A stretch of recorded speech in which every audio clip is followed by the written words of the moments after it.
Disclaimer. The information and education material contained herein is meant to promote the general understanding and dialogue of GAN's processing.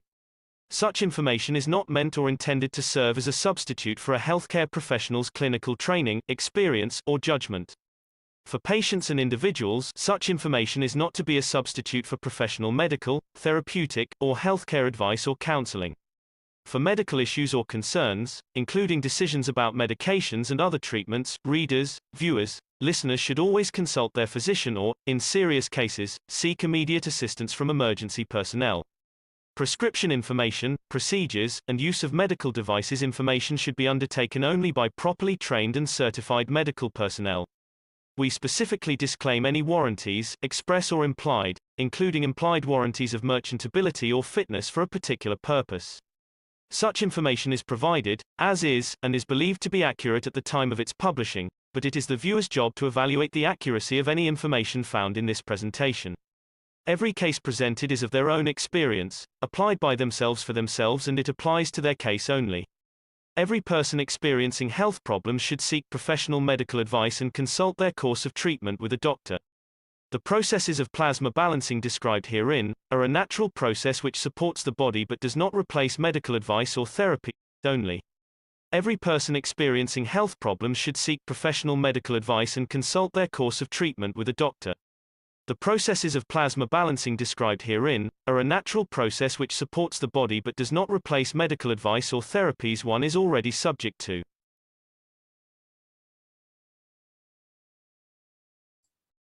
Greetings, everyone. This is the Kesh Corona Telegram meeting in English for December 5th, 2021. It's the North American team. The presenter today will be Alex Skoric, and all of us who would like to contribute. I'm your host, Mark Anderson. So we have a couple of different changes for today. We're going to try to shorten the meeting to approximately 3 hours. Of course, if Mr. Kesh comes in, there's no problem if we go to midnight, or it's up to you if you stay or you go. But I thought we'd add a different dimension to this meeting. One of the things we'd like to do is expand the membership. So what has happened in the Kesh North American Corona team is there is now a pinned message. Thank you, Ella. Ed has requested that we have a pinned message on top of the meeting. So you'll be able to invite anyone you talk to. And since everyone seems to be from different nations and they're still here, Alex has referred to this as an international meeting, you can send people the link and ask them if they'd like to join. So the pinned message is up on the top of the Telegram meeting. You just copy it, as I understand, and then you will send that link to someone. Of course, they have to have the Telegram app to come in. So we'd like to see a broader base, which will give us more supporters and just more action and interactions going around. Mr. Kesh seemed to indicate that we were using this more as a knowledge platform and not originally as it was set up. So we're going to try to copy or replicate some of the work that's going on in the nation of Brazil, and their outreach programs. And I know there's many different areas that they've expanded into, and now even to securing a university, so we can support all of the different activities that they are going with there. So I'm just asking everyone if they know anyone who would like to join this group, to copy the link, text it to them, or email it to them, and be sure they have the Telegram app so they can receive it. And this way we will create a wider base, more interactions. And of course, we know there's other cups that are coming as well. Randy has just come in. Sometimes he would like to record the meeting. Let's just wait for him and we'll give him that opportunity. But I am going to play Mr. Kesh's congratulations to the Brazilian team, and what a pleasure it has been to work with them and to see the beauty of the outreach. Randy, are you in? Let's just see if you're in. Yes, you are. Would you like to record today? Yes, absolutely. Okay, so we're going to allow to record. And also normally we do make you a co-host, and we appreciate all your time and help, so we'll do that as well. Excuse me, Yes. has there been any talk about changing the meeting name instead of like Kesh Corona Telegram meeting? Yes, Mr. Kesh said that would happen down the road, but I don't think it's time yet. Oh, okay, thank you. Okay, because as we know, we have a new problem that has arisen, and then apparently there's going to be another problem that's going to arise, and we can hear about that. And of course, all of us are in a position that we can help others not to be abused by a lack of knowledge.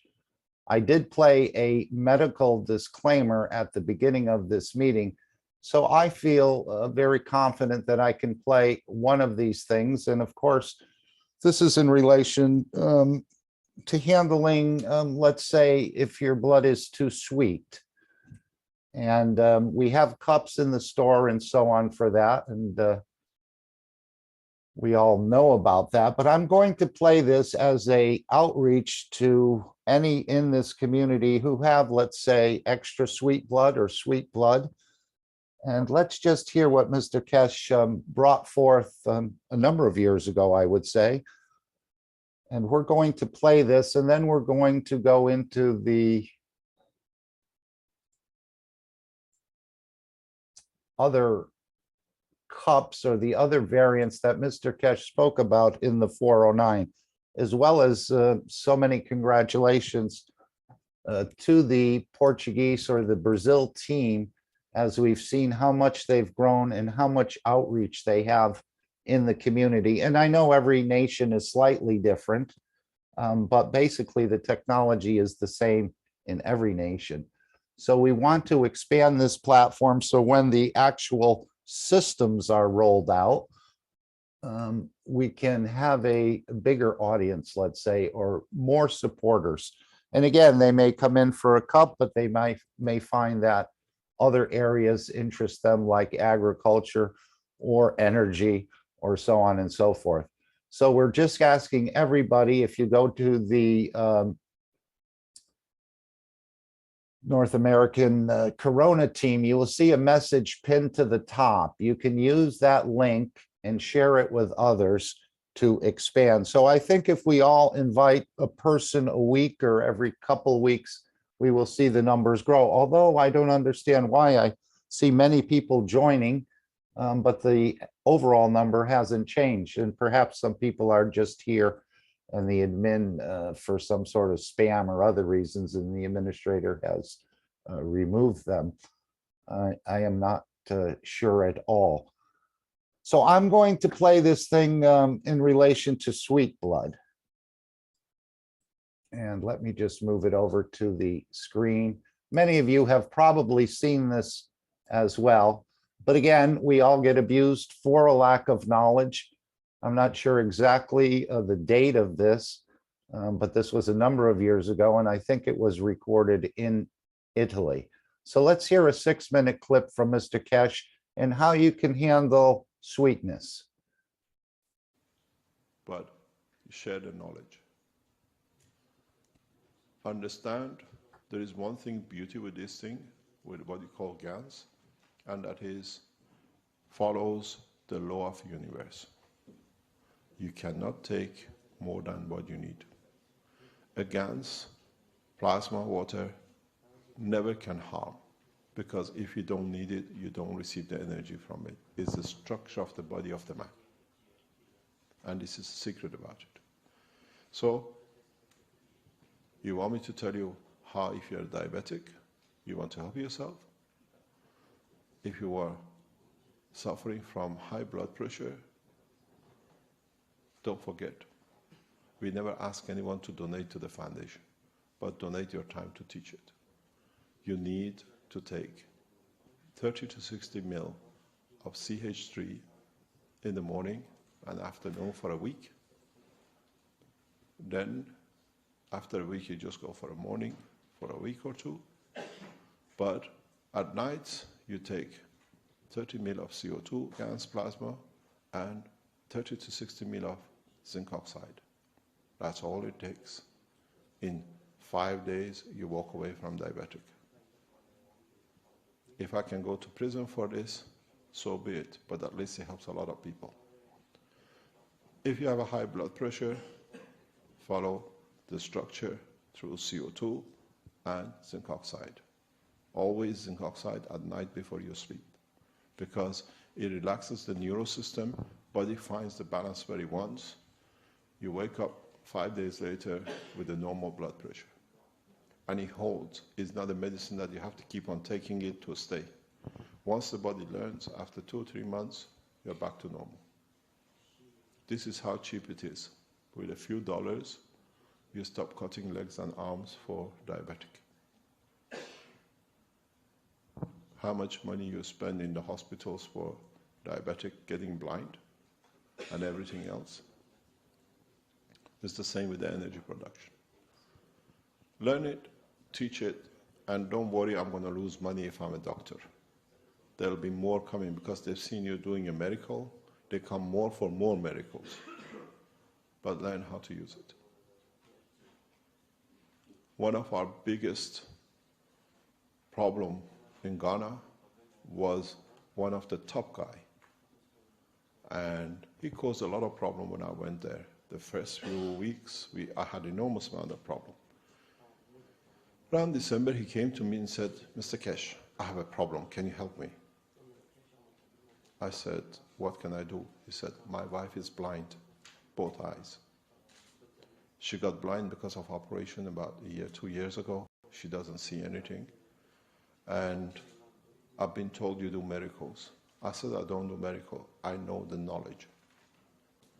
I sat next to the woman. I looked at her. I got the information I wanted to get. I went back to the factory. I made the water and the patch I knew. We met her a couple of times. He came on Monday because he knew on Friday I'm leaving Ghana. He said, you have to come and see me and my wife. There is some big problem. I said, but not today. Tomorrow if you come, we go. Don't forget, he is nobody higher than him than the security of the whole Atomic Commission. He's the highest man in the whole lot. We went to his house again, seeing the wife. As we walked through the door, the wife sits at the end of the room. She said, I can see you, you're coming in. I see your shadow. I sat next to her, and she goes like this to me. I can see you, I can feel you. Thank you very much for giving my eyes back. I see red, I see blue. She said, do you know the worst thing is? I woke up this morning, I could see him next to me, I can see his shadow. I said, was he beautiful? He says, I don't say that yet. And total cost to give a sight back is less than 50 cents. That's the beauty of it. She says, you know, I could never see my foot. Now I put here, I see the shadow of my foot. I just don't smell, I see it too. I can just about to see. So in the next few months, she'll get her sight back. Why should we charge millions of dollars for it now that the technology is complete? We do the same. People were going for the source for amputation, for diabetic, and they've been told to be ready for amputation. There are soldiers marching around the Ghana Atomic Commission protecting us. This is the beauty of it. The guy is a senior officer protecting the boundaries, and he marches in and says, without you I couldn't walk, you see? And it's all cost less than 50 cents. We have found a solution for typhoid, which is killing a lot of people in Africa. It cost nothing. It just took me 2 seconds. I knew what it is. The scientists explained to me, what is the pattern of typhoid? I made a drink. The guy says, I've been to the doctors. There is no sign of it. It's gone. So I don't hide. I don't block. I share.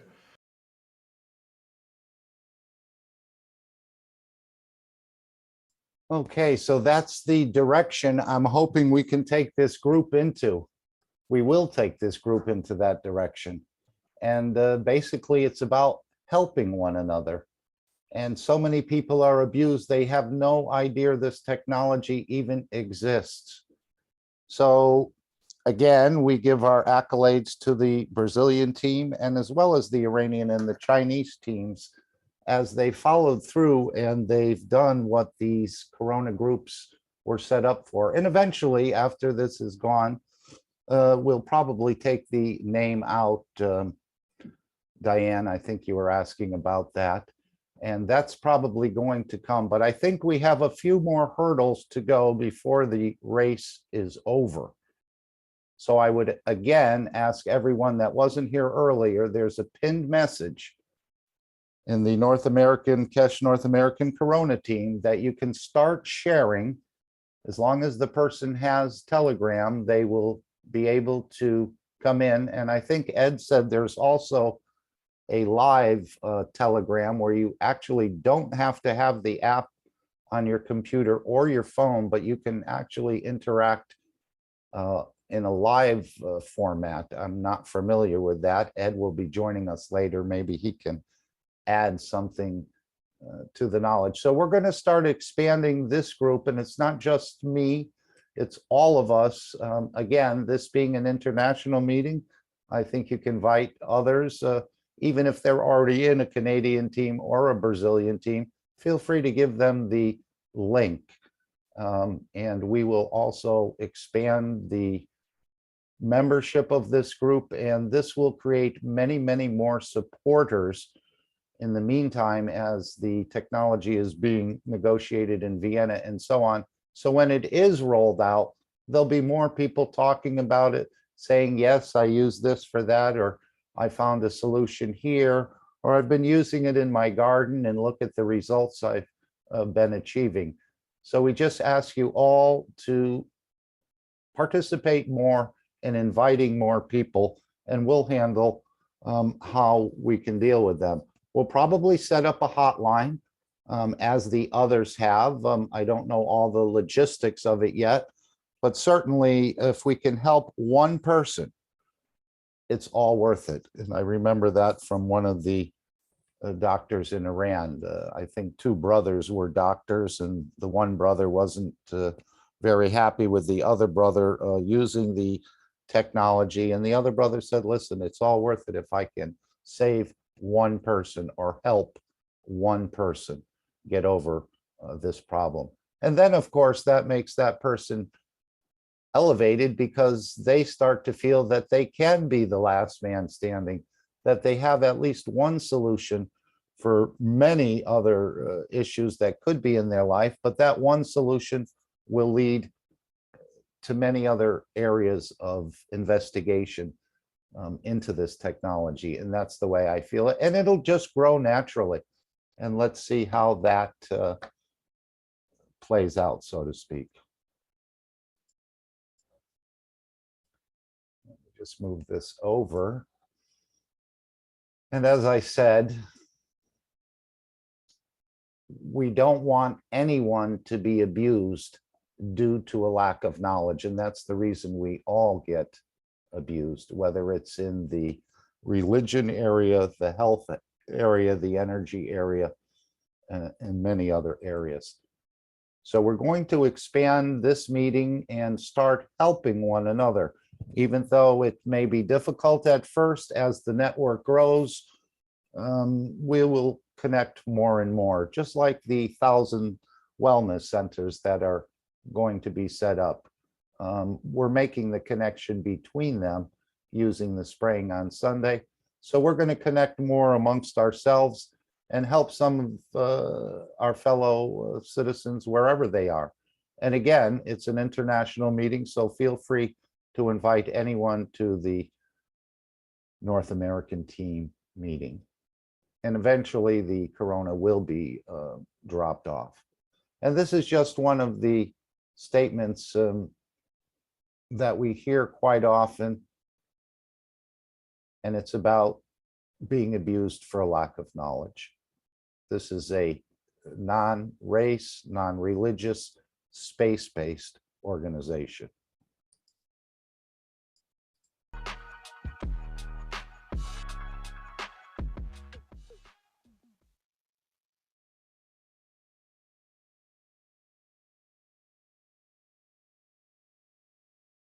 Hello.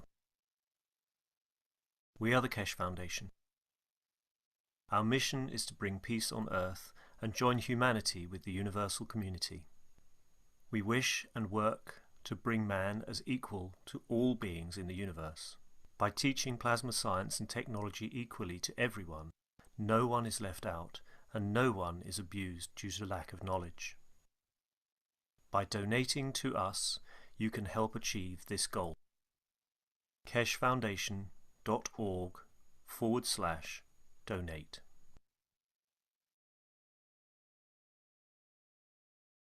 And this should be our mission, that no one gets abused due to a lack of knowledge. And as we know, before we came to the foundation, many of us had many different types of thoughts about religion or about health or about energy and the solutions. But the Kesh Foundation has provided some beautiful advanced space technology solutions to many of our problems. So this is where I'd like this meeting to grow into.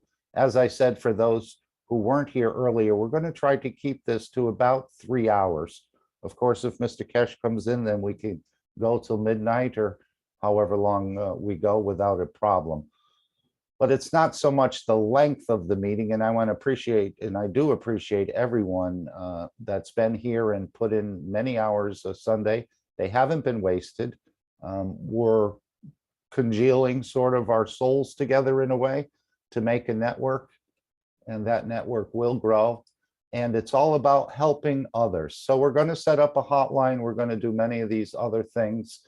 And let's just go to the Brazil meeting and hear the accolades that Mr. Kesh has given or spoken to the Brazilian team and all their hard work, and they're all volunteers. But I think it's the beauty that this knowledge has touched them in such a deep way, and they've seen many solutions in agriculture, as well as in many other problems that we're facing. We may have to limit our language a bit. I know there's a lot of touchy words, let's say. So we're going to try to stay away from those words or use a different type of word so that we don't really, let's say, go out of bounds in a way, or what they're calling out of bounds. We know it's not, because serving our fellow man, basically with this knowledge is what it's all about. And as we heard, we don't want anyone abused due to a lack of knowledge, no matter where they are. And Mr. Kesh brought that up, whether they're in the Amazon or where they sit in the presidential palace in Brazil. We want them to understand this knowledge equally. So we're going to extend it here. It may start a little slow at first, but we're going to work towards that goal. So if we go to the 409, where Mr. Kesh has said what a pleasure it is to work with the team in Brazil and to see the amount of growth and so on. And the reason for this, I feel, is that we're coming into another, let's say, wave of problems, maybe 2 problems. But the cups that are going to be made, and hopefully they will be made, will alleviate all forms of what they call the problem that's plaguing so many nations these days. And the one that's come out of Africa, we'll hear him describe a little bit about that. But let's first go to the congratulations, and I hope everyone through their soul will also add energy to the Brazilian team efforts. Not that I could say they don't need it, because they have phenomenal growth. And again, as you grow, you continue to grow more. As you grow into this knowledge a little bit, you grow more into this knowledge. We've used this platform to share knowledge, but now we're going to try to at least have a segment where we do help other people. And it was very interesting. Yesterday, I had to take a trip with someone and they were in my car and we were talking about this, and he had that problem of sweet. And of course, in the store, we know there's pressure cups and sweet cups as well. But I just played that last video for the man. And when we came back to my place, and he said, I want to try it. So I just happened to have some CH3 in the garage that's been sitting there for quite a while, but still in beautiful condition. As we know, the Ganses little stars, and it'll probably last past your great grandchildren. And anyway, he took it, and let's see what happens. But this is what it is about serving others, I think. And it was so interesting that I didn't really ask him about it. I just was telling him about it, and he said, I want it. I want to take some home. So that's what we did. So let's hear how well the Brazilian team is doing and how well we can do here in the American team. Very similar. So yes, I'd like to copy that or replicate what's going on in Brazil and Brasilia.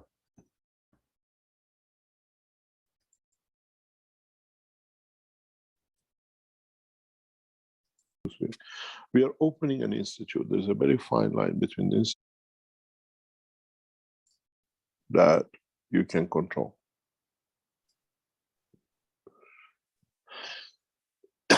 We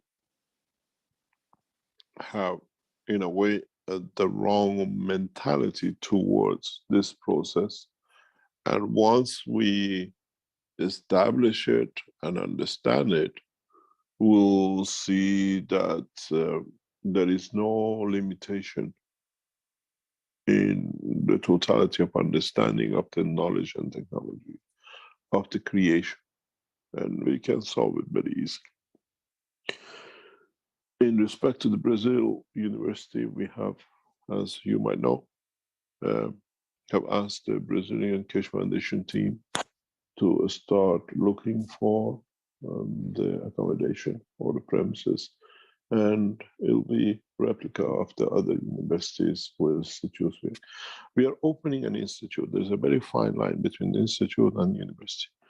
The institutes, we will not teach the basic of what we call it, the alphabet of the Keshe Foundation, knowledge of the conversion of cancer, whatever, is where we do the research to develop new technologies, to understand more, to be able to comprehend more for all of us the process of the creation. And this will continue to be so. And we made the decision to go for Brazil for university because we have such a large active community in Brazil that we have to support them to extend it to the rest of the places. If you see how Brazil team has reached the remotest Amazon jungles, it's our responsibility to support that for the people in Amazon to understand as much as the minister in the cabinet in Brasilia about the knowledge and technology and understanding. This is part of the work of the institute. And this is a greatest pleasure with what we have with Rafael and the team of the Keshe Foundation in Brazil to invest 500 million in building this institute and leave it in the hand of the knowledge seekers of the Brazil to expand it, to bring new dimensions, new technologies for the, for the nation. We will interconnect all the universities, which the knowledge will be instantaneous. Whatever is learned in another one can bring the rest in. The whole thing for the Austrian Keshe Foundation is in its final phases in the next few days. And then we have received agreement for 4 more universities which will be built, and Brazil is one of them. It's a great pleasure to serve the nation this way with the knowledge. Any other question?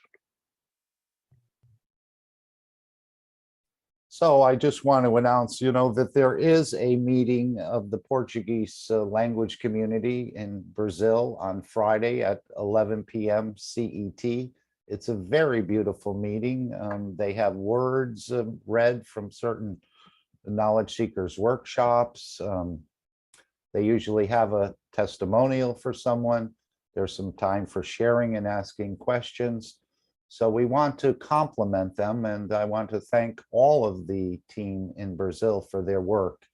And they're helping to train us as well to reach a higher level than we have been here in the United States.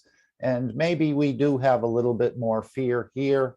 I think the president of Brazil is fully aware of what the Kesh Foundation is doing in Brazil. I remember when he was visiting New York recently, I had read an article. He attended a United Nations meeting with his son, but he wasn't allowed in the restaurant. He had to eat his pizza out on the street because he wasn't fully compliant, let's say, with the requirements of New York City to dine in a restaurant, as we know. So I think the president of Brazil is pretty much on board with what's going on, as opposed to the fear that's being instilled here in the United States, and so on and so forth. But we want to compliment. If anyone would like to say anything regarding the Brazil team, please feel free. And we want to thank you for teaching us, Brazil, and the whole team there, and all your beautiful work, from making videos to doing public workshops, to distributing the cups, to having an IT team. And this has grown and grown and grown, being on national television, showing the Cup of Life and so on. And of course, TV Galactica for that wonderful platform, which normally I think is on Tuesday at 11 p.m. CET time. So it's just a fantastic work and growth that we've seen in Brazil, and here in the US, we want to expand our horizons as well. And it's all about helping others, but I think we've come under a little bit of fear and apprehension because there's so many things put out there that anyone who talks wrong or does wrong. But as Mr. Kesh said in the video that we just saw, if he has to go to jail for this, so be it. Would anyone like to say anything regarding Brazil? You don't have to be from Brazil, but I was thinking the others in the other language communities. John. Yeah, the president there said he was a gripezinha. It's a slight flu, nothing to do with what they're telling us. He's had it very clear right from the beginning. But imagine a president of a country not being allowed in a restaurant, having to eat pizza on the street, and he's visiting for a United Nations meeting. And we know that Mr. Kesh has said the world leaders are basically exempt. Well, the United States, the whole Congress and all the yes, top employees are exempt. Yes, the postal workers are exempt. Now the auto workers are exempt. In a way, the Newport News shipyard, 25,000 workers, no mandate. So yes, there's been a lot of pushback against what Mr. Kesh has referred to as clearly about depopulation. Anyone else would like to add anything? And again, we thank all the different teams and the people we don't even know their names, but they're working from the Amazon to Brasilia. And they've really established a great platform, not only for Brazil, but for all of us. The meeting on Friday, again, was a beautiful meeting and a blessing just to be part of it. And they have platforms for so many different things.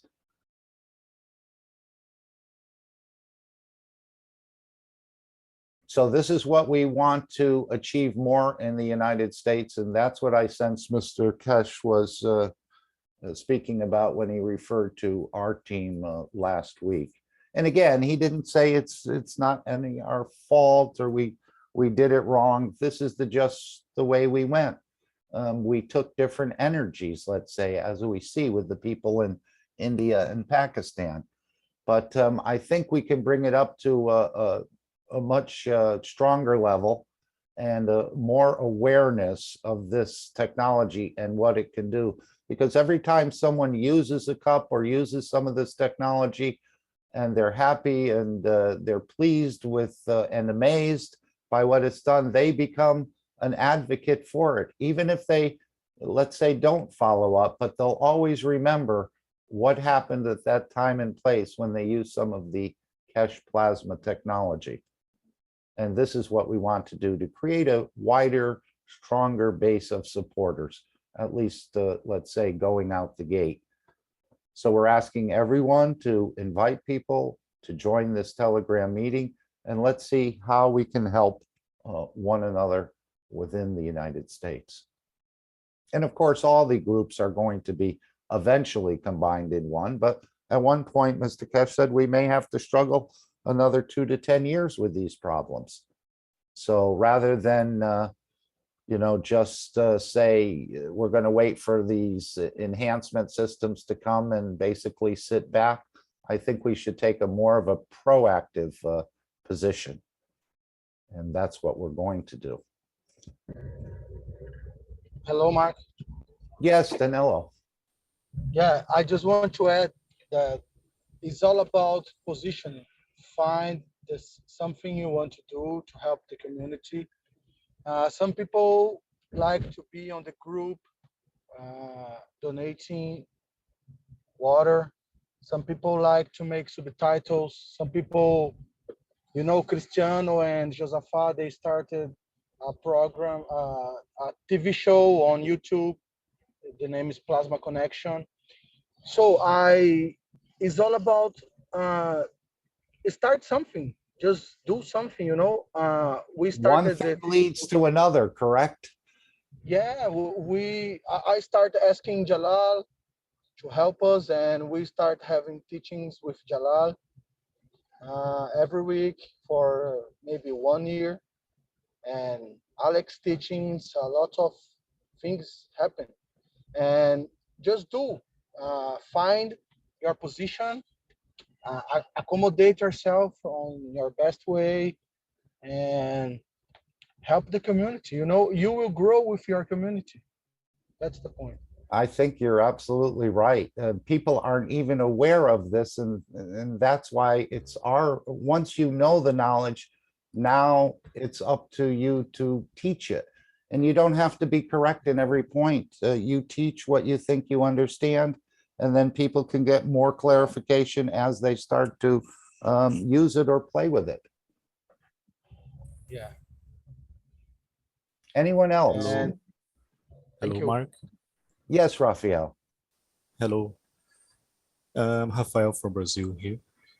And I was hearing you saying about the Brazilian team, and something that I'd like to share with you that I felt that was something very important when we started our work here. So the first thing, it's not the case of the North American group, but the first thing that we felt that was very important was to put the teachings of Mr. Kesh in our own language. I think this was the first big step for people here start to understand and to study the teachings, because many people here in Brazil had the teachings, but they were very confused because people weren't interpreting in their own way the teachings. So once we did this first step, I think the group, many people start to come in to study more technology. And I think one second big step that we did that was something that helped us a lot to bring a lot of people to our group, not just to bring people to our group, because one thing that we noticed that we were having difficulty in the beginning was not to bring people to the group, but for them to remain and go deeper in the studies. So one thing that we noticed that's helping a lot people to understand right away what Kesh Foundation is about, and for them to remain and to keep the studies on the technology, was the teachings that we made called Easy Learning Plasma Science. So once people get into the group, already they have the link for them to watch. It's 2 classes that we made. We plan to make more, but 2 classes that in the first class, you have an introduction about Kesh Foundation in a very concise way. explain mainly about the ethos of Cash Foundation. And then we have the teachings, short teachings about what's plasma. And that's something that I think touch people a lot.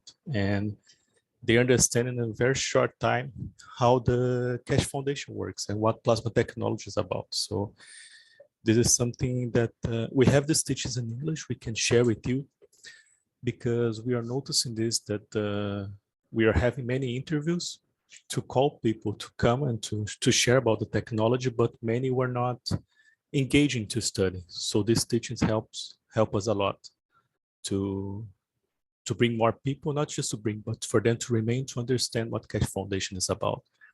And I think the third aspect is that I think is the most important, was the knowledge seekers themselves, because they, as Danilo was saying, each knowledge seeker start to find a position to help in the best way.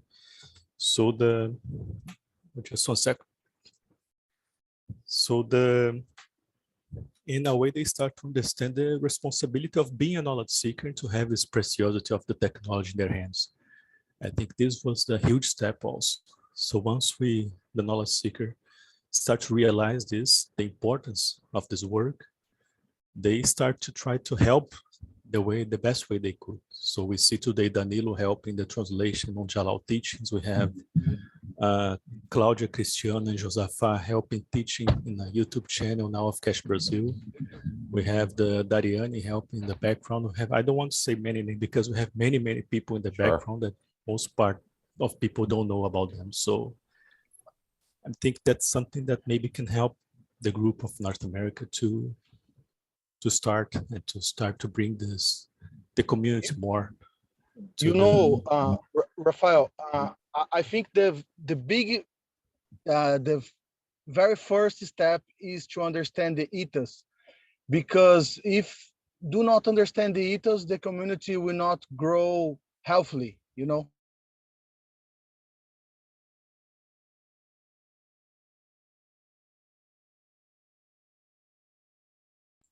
The idea that we are here to serve and not to be served.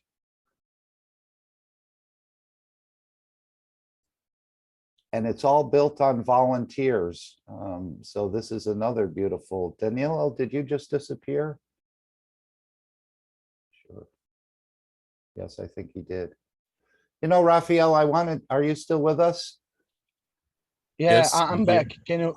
Okay, go ahead, Daniela, then I'll ask Raphael a question. Yeah, I just want to add something. The very first step was introducing somebody that understand really the ethos of the foundation, which is Raphael. Okay, that's the point where everything changed in Brazil. So people need to understand the ethos and, you know, do the things right to the community to grow healthily. Thank you. Well, thank you. And of course, everything I'm saying applies to Canada as well, because that's part of the North American team. So we're going to try, at least first step, we don't have to translate because it's already in English. And I think with the teachings, what you said, we want to thank Jalal and Alex especially for dedicating so much time and energy that they put into the meetings, and they're still doing it, as I understand. Of course, Jalal, happy birthday. You're getting younger and you're growing wiser in the knowledge of the universe. So that's a beautiful combination to have as you grow younger and growing wiser. But I wanted to ask Raphael about the phone bank. How are you handling phones? Are you using your personal number, or maybe you started with your personal number and then you expanded it into an actual phone bank where volunteers are answering calls? If you would share that. Sorry, I don't understand, Mark. What do you mean about phone? Well, wasn't there a phone line or a hotline where people could call if they needed help? Or was it all done basically electronically through Telegram or emails and so on? Oh no, everything was made through Telegram. So we have the main group, that's the Cash Brazil Corona team, and we have a branch that's another group just for infected people that we call group point of help. So once the person is infected, we ask people to go to that link so they can go, and in that group they answer some questions to see how many people are infected in the house, and we know more details about it. And once they are on the private, because in this other group that's called Group Point of Help, we have something around 8 or 9 knowledge seekers just helping there, just to receive the infected people. So they go in the private with that person, they collect the data of the person, so the address, the phone number, and all this. And then we direct then we go to our group of the state, like the persons from São Paulo, as the state of Brazil. Uh-huh. We go to the group of the state of São Paulo that we create. We create groups for every state of Brazil.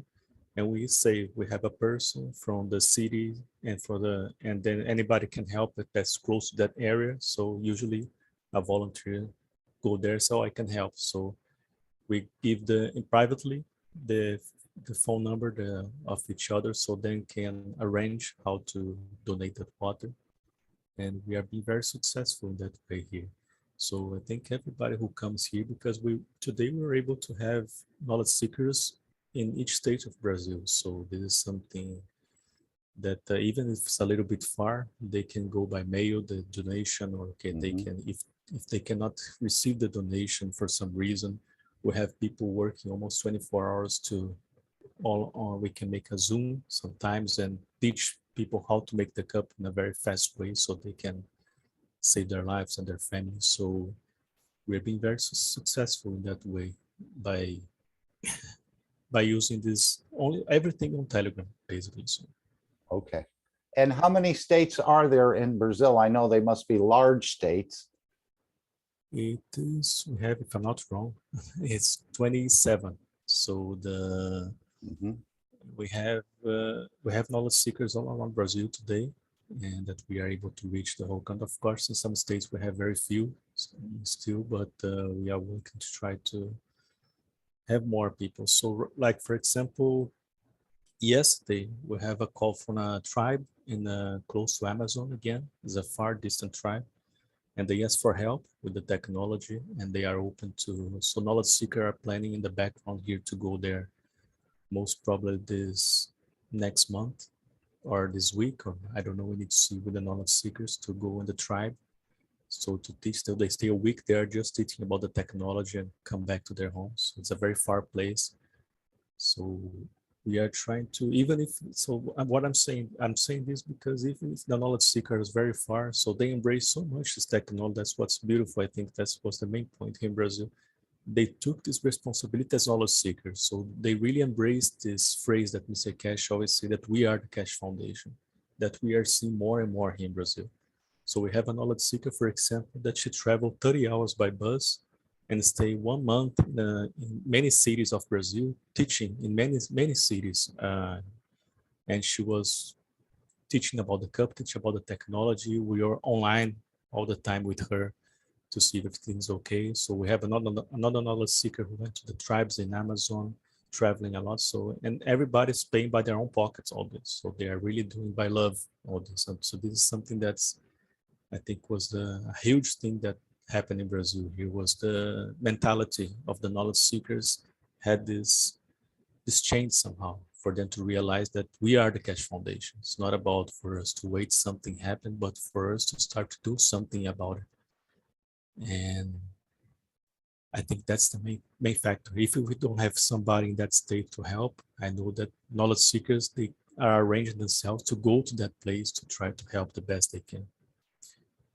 And another thing that helped a lot also, as you told here before, was our interviews also, because we have this interview on TV Galáctica every week. I want to say thanks to Marie to be present with us every week, but also we have sometimes we have almost like twice or 3 times a month an interview in some YouTube channel, sometimes in a bigger YouTube channel, sometimes in a radio station, sometimes in a even on TV, as we did in national TV, where we could reach 50 million people. But the main thing is about the script that we made for these interviews. I think that was something that was very important. It was not just for us going there and speak something random in the TV or in the YouTube channel. So we have a prepared script for it. We put this available. So this was made by a knowledge seeker who studied the technology for a long, long time. So he's very aware about the work, and he's the one who helped us in the background a lot here in Brazil. So we have many knowledge seekers helping us. It's not a work of just one person here at all. And this script is the basis for us to present the technology. It's very interesting because I was organizing yesterday just some comments of people from our interview. So we was organizing comments of people in the interview that we made in the last YouTube channel, where we had more than 28,000 views. So the last interview that we made this one. And the comments are really nice to read, because they just say something that I was waiting my whole life. So this is amazing. So you see something that what I want to put is this, because it was a structure that was built to direct people, not just to direct people and they get lost in our group. That was something that we noticed in the beginning. They were entering our group and they were getting lost because it was too much information. And so we had to make this structure. So when we go to the interviews, we have a script for that if you hear our interview, they are basically the same thing being said, but very strong things being said in a very organized way. So people who never heard about Cash Foundation can catch the feeling mainly about that. And the other thing, when the people arrive in our group, so that's why I said about the easy learning plasma science, they have a way to start. So today we have a comment for a person that entered the group the last days. And she said that she was amazing by seeing the easy learning plasma science, that now she understood and she's studying now the teachings of Mr. Cash. So I think these are the... Go ahead, sorry about that. No, these were just the points I'd like to share with you. And about the scripts, we have the scripts, and anybody, any nation who wants the script, we can share with all of you. Okay. Yes, and I know the fellow from the interaction with the Rotary, you said you had a ready-made PDF or presentation for English.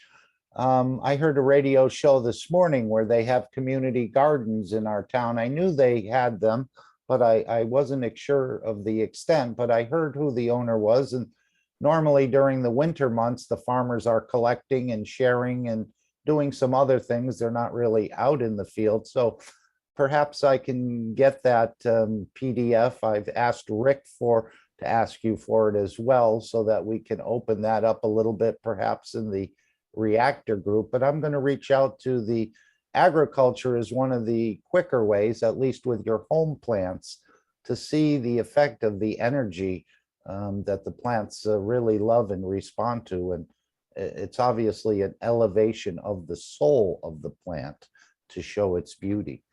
So we're going to be doing something along that line.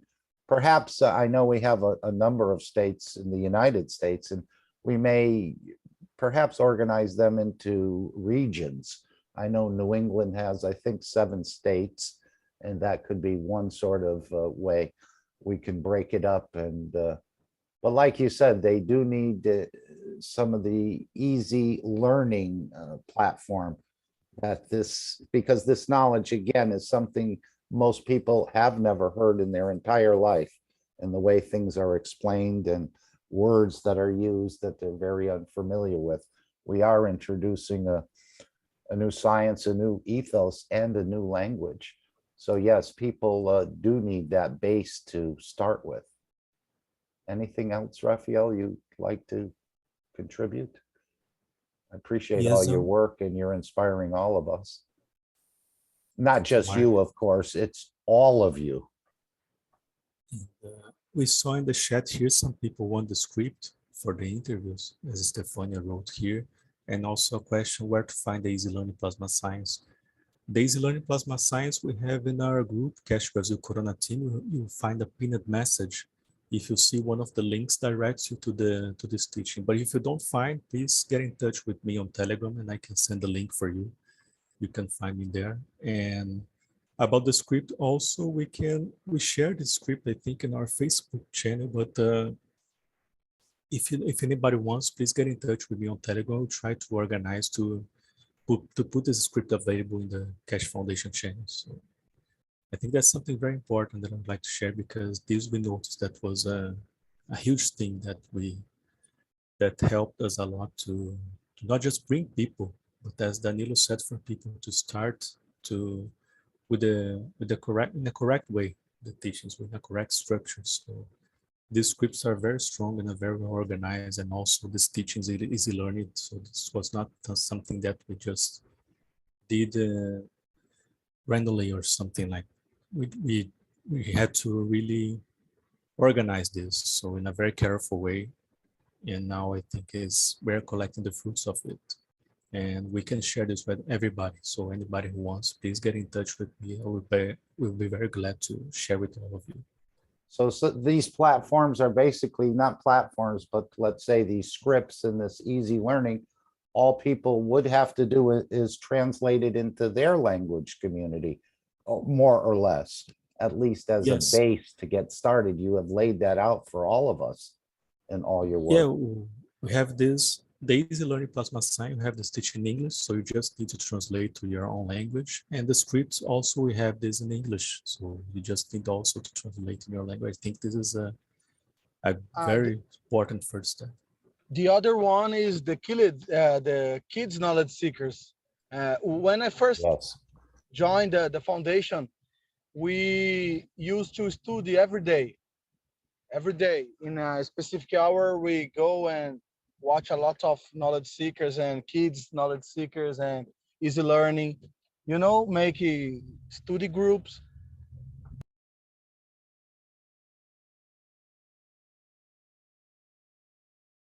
I think he just dropped out, but he'll be right back. Yeah, I just want to say that when I first met, we used to study a lot every day, you know, make groups of study. Yes, we hear you. So it's all. Thank you. Thank you very much, and for all your work and continued growth. And we see it, it's manifested. And so many people have become elevated, I'm sure, that they've never even realized so many benefits with this technology. And again, we're just scratching the surface. I don't think it's, as we know, these systems are so powerful and will deliver this understanding of the totality. The more time you spend in these systems will help you. But in the meantime, we need to do the easy learning, so to speak. And again, it's not that hard. Your soul has a double PhD, so that should give you some confidence. It's just this soul of physicality seems to be the one that has a tendency to reject. But once it sees the results and it's the capability of this technology, it becomes an advocate, I'd say, in so many different ways. Randy, 202, I'm not sure who that is. Did you have your mic open? Did you want to add something to this?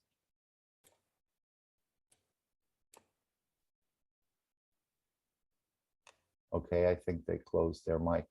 Well, thank you. No, your mic is still open. Who is number 2202? Okay, I'll just mute it. Sorry, it must have been inadvertently.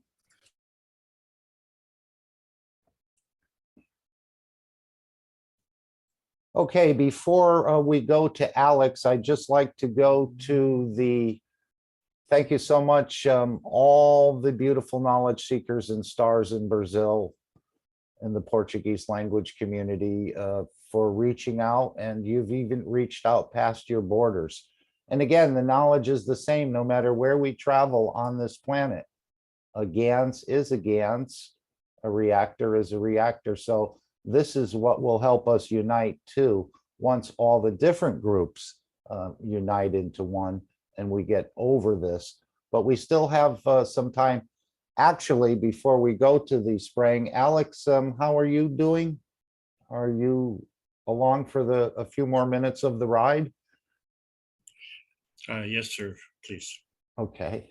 So let's hear a little bit more. And one of the reasons, I mean, we should have probably been doing a little bit more outreach or a lot more outreach.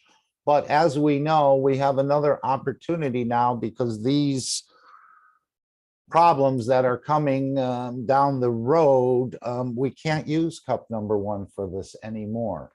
So we're going to probably be developing a newer cup or a more advanced cup, or perhaps even adding a plate or a spring to the existing cup of life. I'm not exactly sure, but let's hear what Mr. Kesh had to say regarding what's coming so we can start to prepare.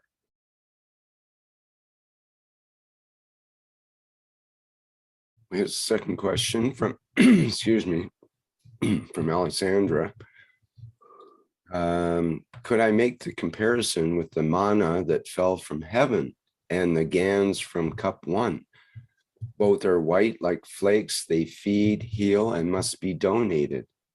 Could you make this comparison? You've made it, you don't need me.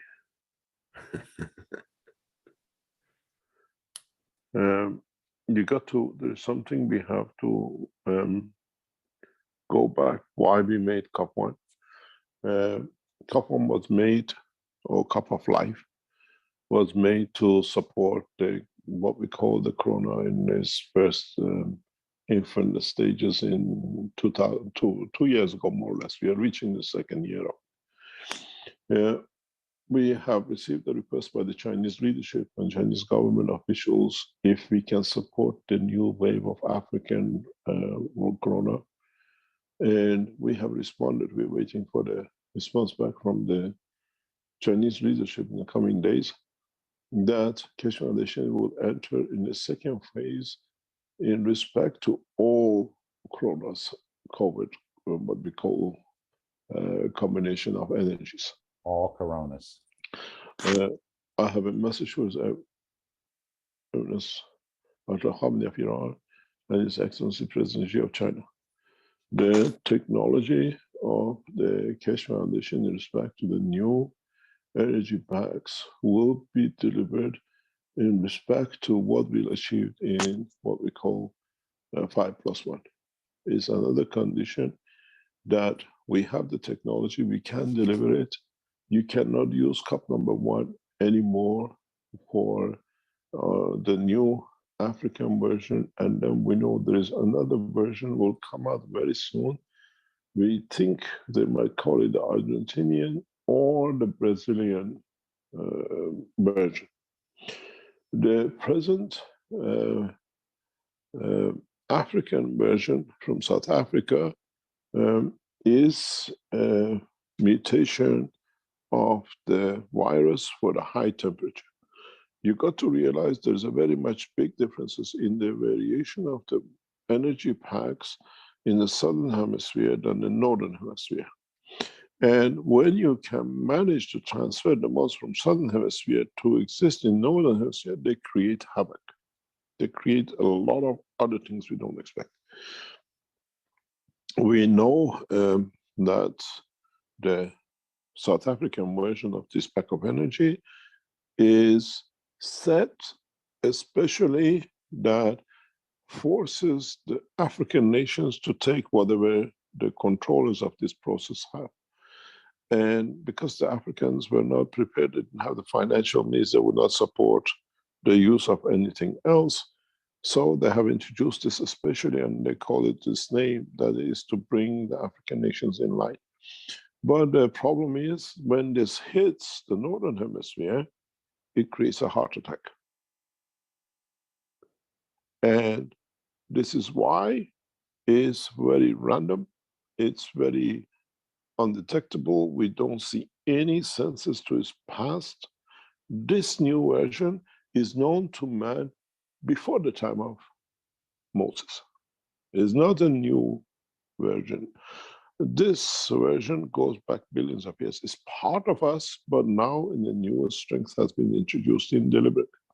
Research on this was started deliberately, again by Bill Gates Foundation in the background in 2015 to be cultured, to be ready. The history of this is very open to us. We know how it came in. And the next version, which come from Brazil, or will come sudden, maybe they bring it from Central Asia. We don't know where they're going to deliver it, will affect the brain and emotion.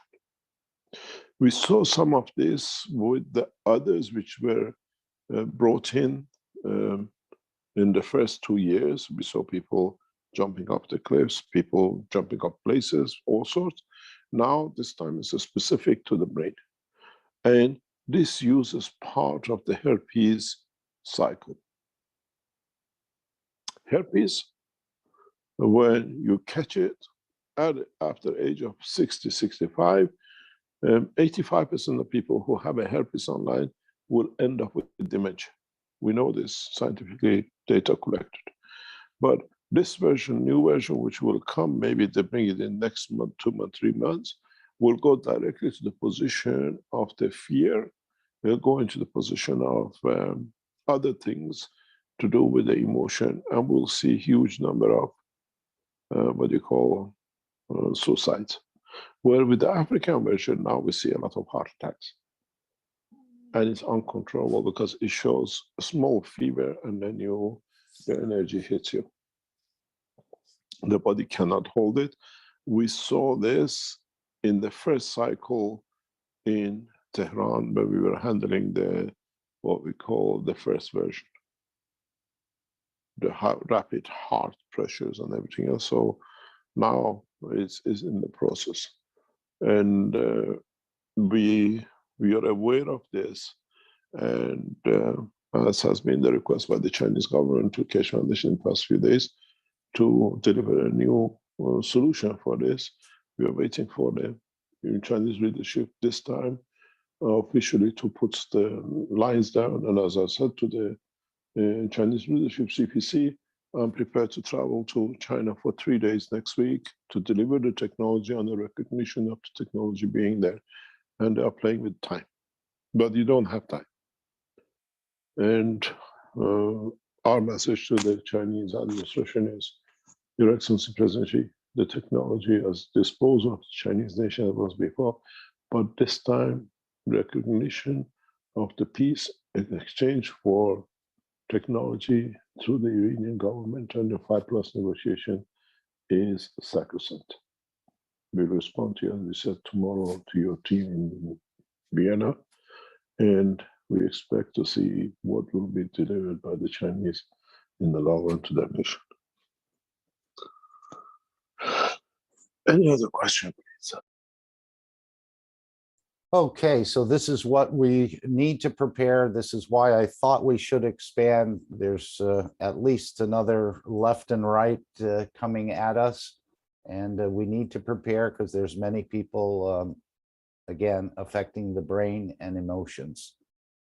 So we're going to do more work in this group. We're going to make this, and hopefully it is delivered. I know he said it was sacrosanct. I thought based on their acknowledgement that the technology is there in China or Iran. So I'm not sure if he was speaking to both teams, just the Chinese team. I know he addressed the religious leader in Iran as well.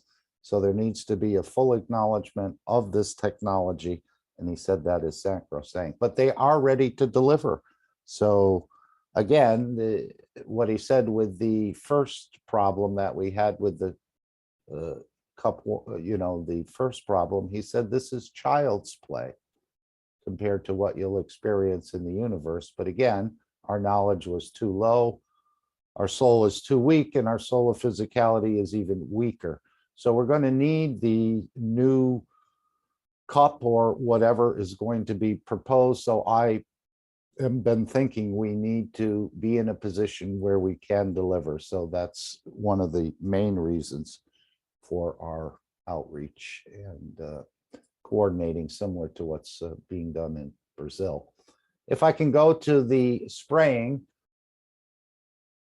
which today is Sunday, and of course, we are implementing this Dome of Peace.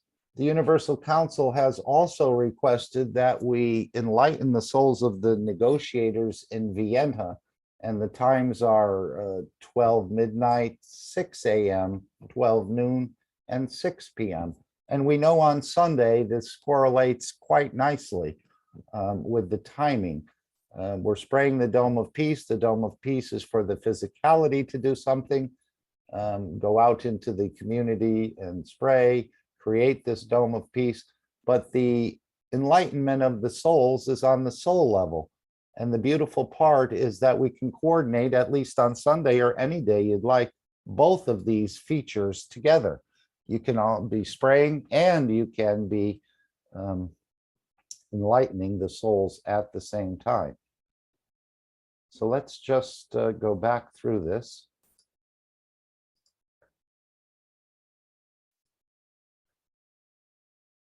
Not sure where it is. I think she put it in some websites, so I'll have to find it.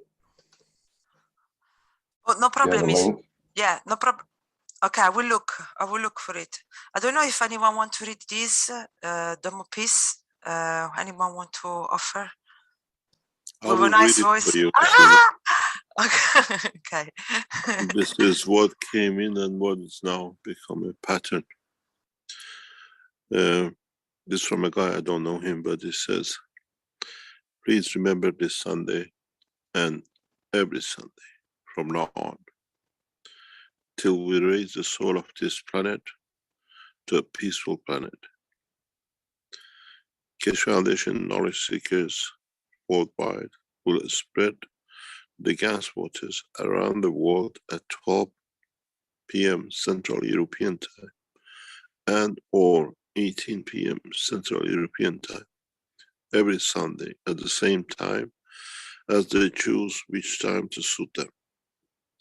Thank you for participating in this greatest movement by the soul of the man to bring about the peace on this planet as the permanent feature of the life of this planet. Okay, so today is Sunday. So one of the reasons he said that we are spraying is to elevate the soul of the planet, but he said the little magravs that you release, and no matter how long you let your GAN sit there, there's still a little bit of GANs in the material, even though it looks crystal clear. And these magravs that you spray and that you put out are actually going to help and connect the wellness centers together. These 1,000 wellness centers that are going to be built over the next number of years, depending on how fast the Chinese construction company can get on board. So you can spray the GANS material or release it during the week down a drain or in the toilet or however you want to put it in the environment. But what you're doing is actually creating some sort of ground network to create this dome of peace that will link all the wellness centers together.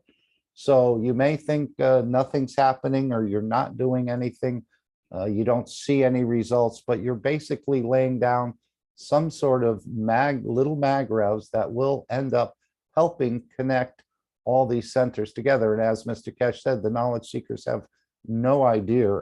We have some idea, but we don't have a lot of ideas of all the things that Mr. Keshe and the Keshe Foundation are involved in. So you can spray the material. You can frequently, and I've instructed my soul just to elevate and enlighten the negotiators in Vienna, even if my physicality is sleeping. And we know the soul never sleeps. The physicality needs to recuperate. So you can do this. In addition to that, if we back this up a little bit, let's see if I can just back this up. We have the One City, One Center project. And again, you can donate directly to the Keshe Foundation. And depending on how much interest is shown, Mr. Keshe will do quite a bit on his part. If you take one step, he'll take 3 steps. So I don't know if that means you'll have a wellness center in your city or at least close by. a combination of cities perhaps, if there's enough interest. And again, he's talking 1,000 centers. That would be easily more than 2 or 3 or 4 for each country. But if you want to bring some of this equipment, which we know you have the material enhancement unit, you have the universal body enhancement unit, you have the bone enhancement system, the flight enhancement system, the vision and emotional balancing and brain system, as well as the vertical enhancement system. So all these systems can be brought into your city, and this is the One City, One Center project. And you can make a donation to the Kesh Foundation, and that will go into a certain area and be appropriated for that region or that city, depending on how much interest, as I understand it. Again, this is just how I understand it. Stefania, are you with us? Would you like to add something to the One City, One Center program? If you have a connection. I see your beautiful face.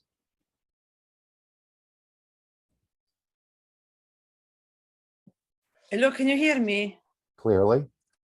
Okay, sorry, I was in a noisy place, so I have to move away. I'm glad you got to answer the mic.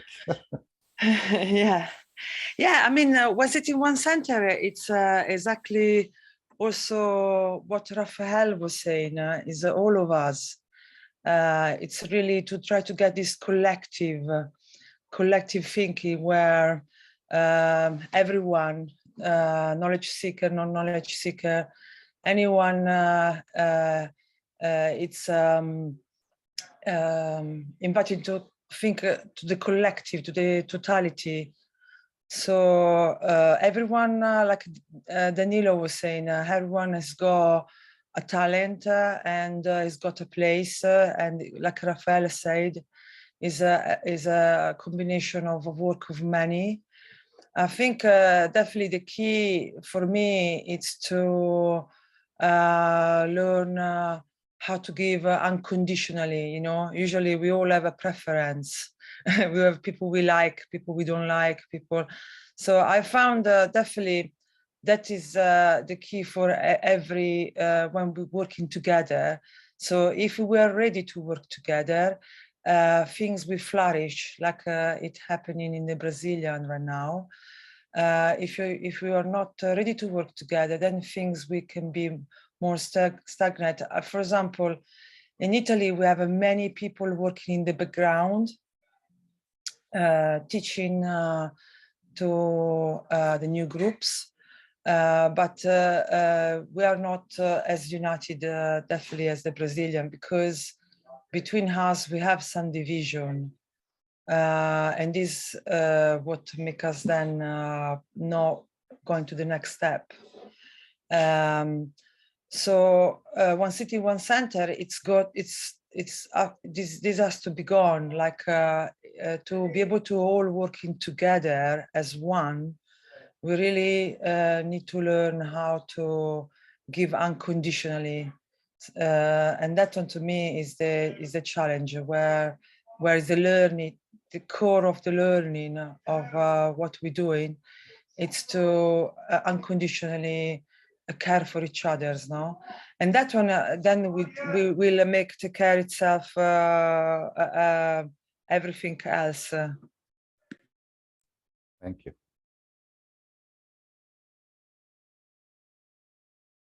Very good. And it's going to be so pleasurable to see the enlightenment or the elevation of people coming out of these systems. And I had another part queued up. I was going to... Because I would like to add one thing, Mark, yes, very please. important, that you see, now Mr. Cash asked for, you know, he asked, I don't know if I say ask for support is the best way to say, maybe it's the wrong way to say, but it's time where we need to get together and at the soul level, like making the habit to be daily, like 24/7. So together we just keep this this elevation going. And at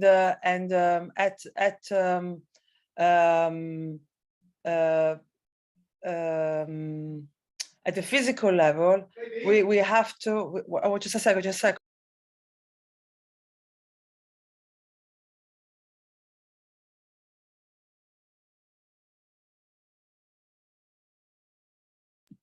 Yeah, sorry. No problem, no problem. Sorry. Yes, at the physical level, it's time now to get together, get into groups. We're already doing an amazing job with the groups that are already now, as you know, Mark. We have a really we're sitting on gold basically. Yes, we are volunteer, that's true, and I have people say to me sometimes, but you should be paid for this, blah blah blah. No. But in reality, we're receiving such a huge knowledge, priceless, for free. And obviously, we then feel like we have to give back in some way. I mean, this is how I feel. So I give all the time I can to teach this freely, because I had it for free. So you want to teach for free as well. Yes. So you want to have as many people as you can to know about this.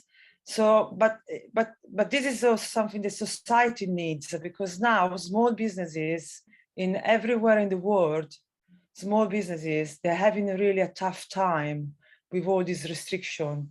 So we need to support the community more than ever.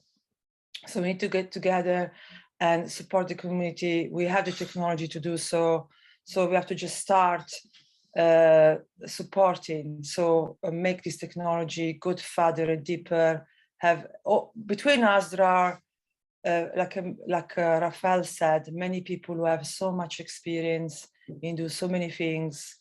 So we should just kind of bound all this together in this research group and start really making a difference, because the society, the environment really asks for a better society. It really asks for a better structure. So now it's time to kind of deliver this structure, no? But we need to be organized. We got deadline. Mr. Cash said that from now to December, January, we can think of ideas and then make some structure to those ideas, come into groups, and start to not just show that the technology works, but actually start to do something with it that make a difference for. So in this way, we can give support to people to this transition, because now small business is gonna have problems. Many people need control on the food, need to be independent on the heating, need to be having shelter, clean water. So these things are gonna get very essential. We need to materialize materials at the point of need. All these things need to be done. So it's good to continue and get together and find the right formula to just become stronger and make this technology growing faster, so we can help and have a good, better society for everyone. We can start to enjoy, because at the end of the day, we're just learning how to give unconditional love. That is the bottom line. We just learn how to care for each other, to be more kind with each other. We're elevating each other. So it's not bad things. And we have endless access inside us. This unconditional giving, we have like endless supply. So we have to just learn how to bring it out. Sorry if I talk too much, sorry. No, you never do. We want to thank you for all your input and all the work you've done in Italy. And I know that team is being rebuilt. Sometimes these things take time, and sometimes they have an apple in there that may not taste so good, but that's okay. It'll all work out in the long run. We know this. So this project you can all become involved in by donating to the Kesh Foundation. And then if you take one step, Mr. Kesh will take two. If you take two steps, Mr. Kesh will take five, or the Kesh Foundation, I should say. And again, what I was looking for earlier, what all these systems are about, and what you'll find out when you go. Many of us will go in there for certain issues or certain problems. But he said all these systems, and I think I'll play this at the end, and this is the part I was looking for earlier, Ed. It's actually an hour and 8 minutes into about an hour and 14 minutes, where you'll hear Mr. Kesh explain that all these systems are for us to discover more about our soul, or to discover our soul, embrace our soul, and work with it. So yes, the physicality will be improved and balanced, but also the soul will come into view, and you'll start to see the beauty of the soul, just the way you hold a newborn baby, so to speak, and see the beauty and interact with it, and so on and so forth, and just become so elevated over the new child, the birth of a new child. Well, this is finding out about our souls, and that's what all these systems are all about. It's not, we're going for the physicality, but it's a much bigger program that is being introduced here. So thank you very much. Does anyone else want to add anything at this point?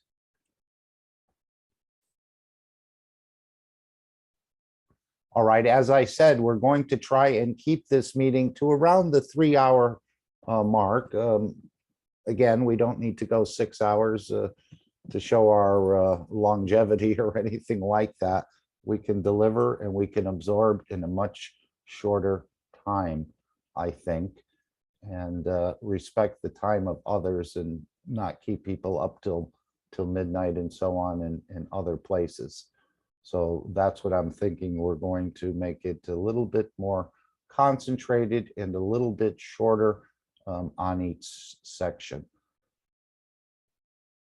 Okay, I think we can go into the teaching for today. If no one has anything else they'd like to add at this point, we're going to continue to spray the 1 cup. But again, for the new problems that are on the horizon, cup number 1 will not handle that, but you can still use it in your garden. The plants love it. And there's many other things, as we've seen, so many people have tried it in the Brazilian team, some older people or some younger people. We've heard beautiful reports from Hawaii and other places where no knowledge of the technology, they just tried a cup of something and all of a sudden the fields changed. Something changed within them that even one of the women in Brazil, I think she had the problem 20, 25, 30 years and got relief within a very, very short time. I mean, in hours or days. So this is the power of this technology. And we don't want to keep it hidden, even though we know it ourselves and we may be protected ourselves. There's millions and millions of other lives in the balance. So again, we give accolades to the Brazilian team, the Chinese team, and the Iranian team for really reaching out to their communities and not just keeping it hidden in a way, or not discussing it because of fear of what may happen to you. I think, Alex, if you're ready to come in, we'll play this little clip at the end to understand what these systems are really about. And it's similar to the butterflies. We all took it to protect ourselves and ourselves on our computers or our phones or our laptops from electromagnetic problems. But he said we all missed it. It's more for the elevation of the soul. And that's what he referred to the butterflies as, soul elevators. So again, these bigger systems are to do the same thing. And as he said, he's seen one knowledge seeker go in there, and the combining of the soul of physicality with the soul was almost instantaneous, I believe. So this is the power of these systems, if you're ready and willing to become part of it. So the One City, One Center, we'll bring this out to all of the people in the community, not just a selected few. And yes, they may start with balancing the physicality, but I think they're going to see a deeper understanding that they weren't even expecting. So I think we can go to Alex. If you're still with us, if you haven't quit us for delaying you a little too long. And again, we're going to only take this meeting till about another 90 minutes or so, depending if Mr. Kesh comes in or not. He has the full platform. Good afternoon. Good afternoon, Alex. I want to thank you again for joining us and consistently delivering teachings, which maybe we can modify or shorten. I don't know how easy they are. I know you go from beginner to intermediate to advanced, and we probably need some very simple conveyances of this understanding, at least as Raphael put it, easy learning. And you've been around the foundation and you're carrying a lot of knowledge, and sometimes we all don't understand it fully, but we're all growing into the knowledge at different rates and different paces. But that's the beauty of it. We're all growing into the knowledge together. So I want to welcome Alex from Canada. And again, thank you for all your time and energies you've put into this meeting, as well as the other ones in Mexico, the Spanish meeting, in the Brazil meeting, the Italian teams. You've really extended yourself similar, and along with what Jalal and many other teachers have done in serving and volunteering to share this knowledge.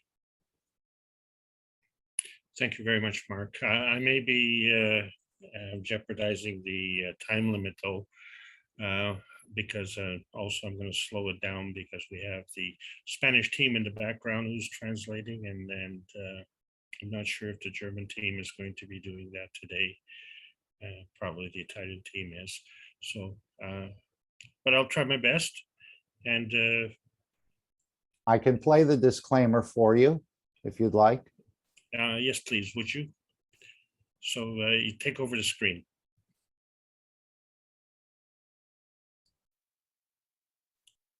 Disclaimer. The information and education material contained herein is meant to promote the general understanding and dialogue of GAN's processing.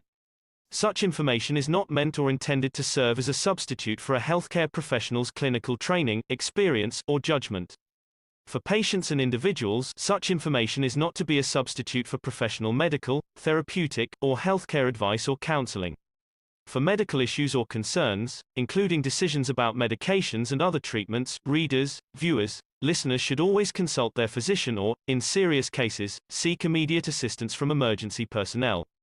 Prescription information, procedures, and use of medical devices information should be undertaken only by properly trained and certified medical personnel. We specifically disclaim any warranties, express or implied, including implied warranties of merchantability or fitness for a particular purpose. Such information is provided, as is, and is believed to be accurate at the time of its publishing, but it is the viewer's job to evaluate the accuracy of any information found in this presentation. Every case presented is of their own experience, applied by themselves for themselves, and it applies to their case only. Every person experiencing health problems should seek professional medical advice and consult their course of treatment with a doctor. The processes of plasma balancing described herein are a natural process which supports the body but does not replace medical advice or therapies one is already subject to.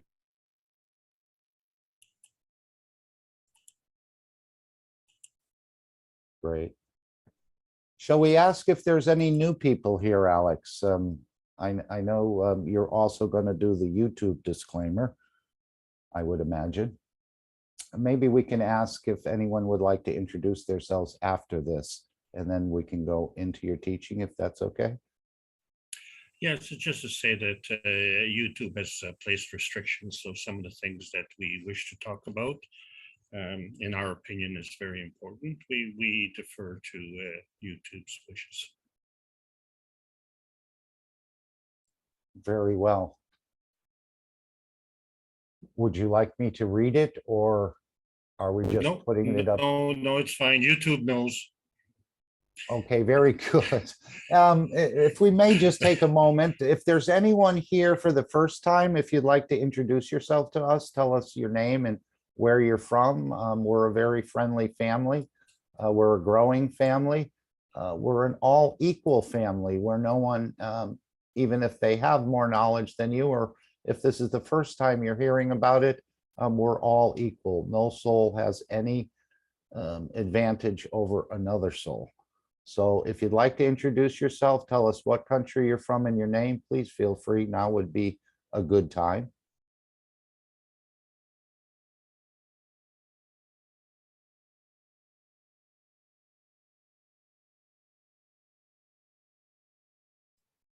Well, I guess everyone here is a veteran.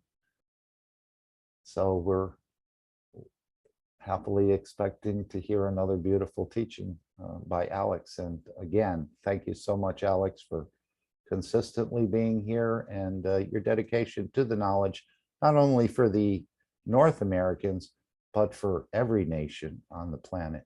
So thank you again, Alex, and welcome.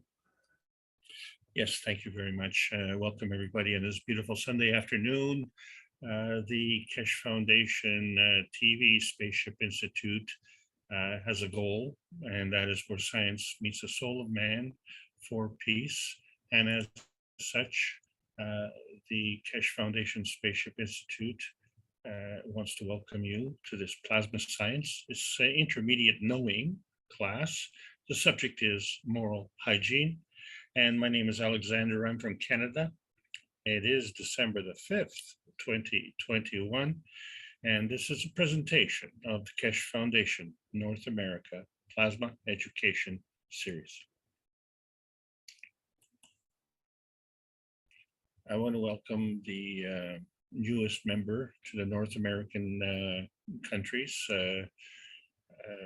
We have Mexico, US, and Canada here. We also have a new country, the United States of Emergency, where we have blended the state of the pandemic and the state of the mudslides and the state of flooding on the western part of Canada, where the third largest city in Canada has been severed from the rest of the community through very serious weather conditions. So I want to welcome them as well. And of course, we have followed a path, and this path is to allow the many new students to have some kind of way to get on the bridge and cross the bridge of knowledge without having to go through the many thousands of hours of teaching that has been going on pretty close to 12 years now. And also for the mature students to be able to review. Review is always good because this is the source of the new teachers that we are going to be receiving, and the new teachers that we need to have to help out others the way they themselves have been helped.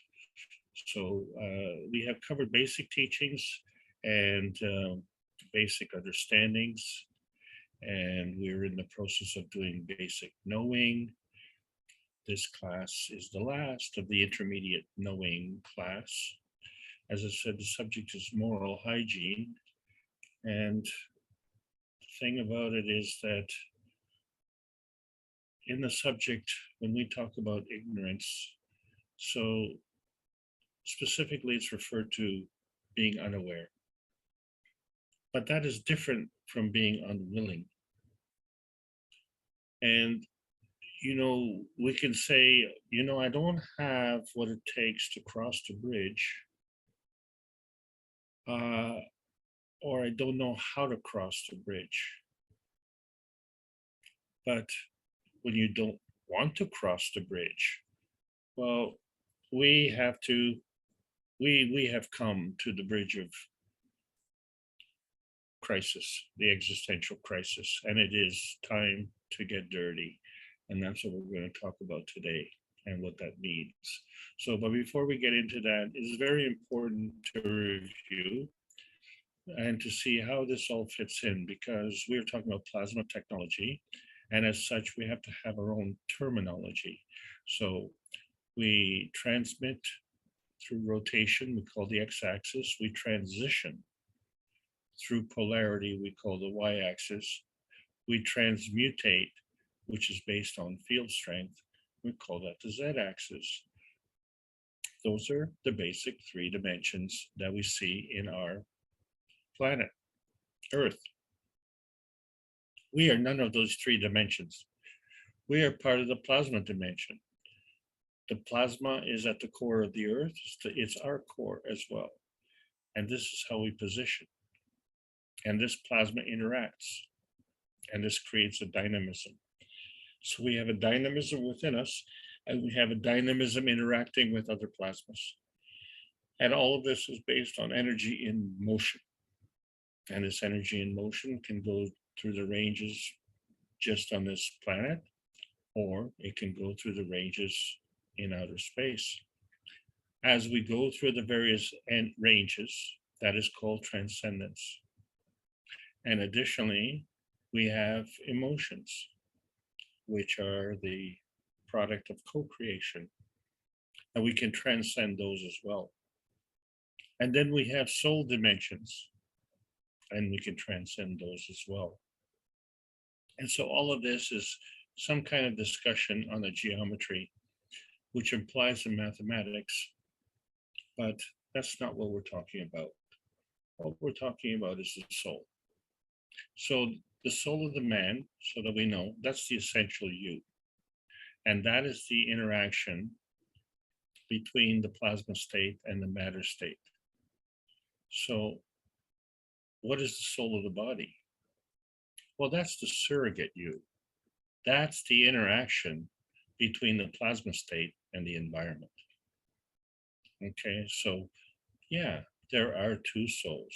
So when we talk about selling our souls, you have to know which soul. When we talk about saving our souls, you have to know which soul. And as we've asked so many, we find that the answer is usually, I don't know. Well, in the universal order of creation of matters, as outlined in book number 1 by Maran Tevakolikesh, the I don't know becomes the I do know.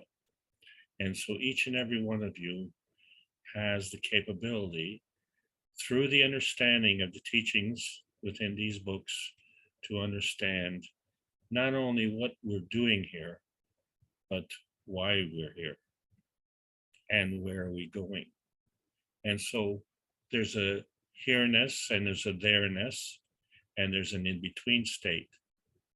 And this is outlined in book number 2, The Structure of Light. And one wonders, well, how can you have a structure of light? And so we're not going to talk so much about the mathematics part of it today, because that's going to be more in the advanced teaching, which we will start next week. But we do have to understand that there is an origin of the universe. And where are we exactly within the origin of the universe? So as we look forward, we find that, we're talking about a new tomorrow. But what is the difference between the new tomorrow that we're talking about and the tomorrow that seems like everybody else is talking about, which the new tomorrow seems to be an existential crisis where we may not have a new tomorrow as we know it. So what we're talking about is an investment in the future as opposed to an investment in the past. And it's very important for us to know the past, but we don't have the time to totally discuss it at this session. So we're going to condense it fairly severely and just talk about the creation of the universe, where these energies in the universe come together. And they come together through the manifestation of antimatter, dark matter, and matter. And they create a plasma field. And then when you have 2 fields, they interact together. And the basic rule is the higher strength feeds the weaker strength. So, there's always a question, well, who feeds the higher strength? And who is the higher strength? And what does that mean? All it means is that energy is always in motion. And because energy is always positive, then the charge reference to energy is the energy in motion reference. So charge is the energy in motion. So we said, well, how is life created? And why are we talking about that now? Because we are going to be talking about how life is destroyed. So it is very easy. That's the opposite. Why do we like to entertain in that opposite? Well, let's see what the opposite is. So life is created through the strength of the energy field of the amino acid, right?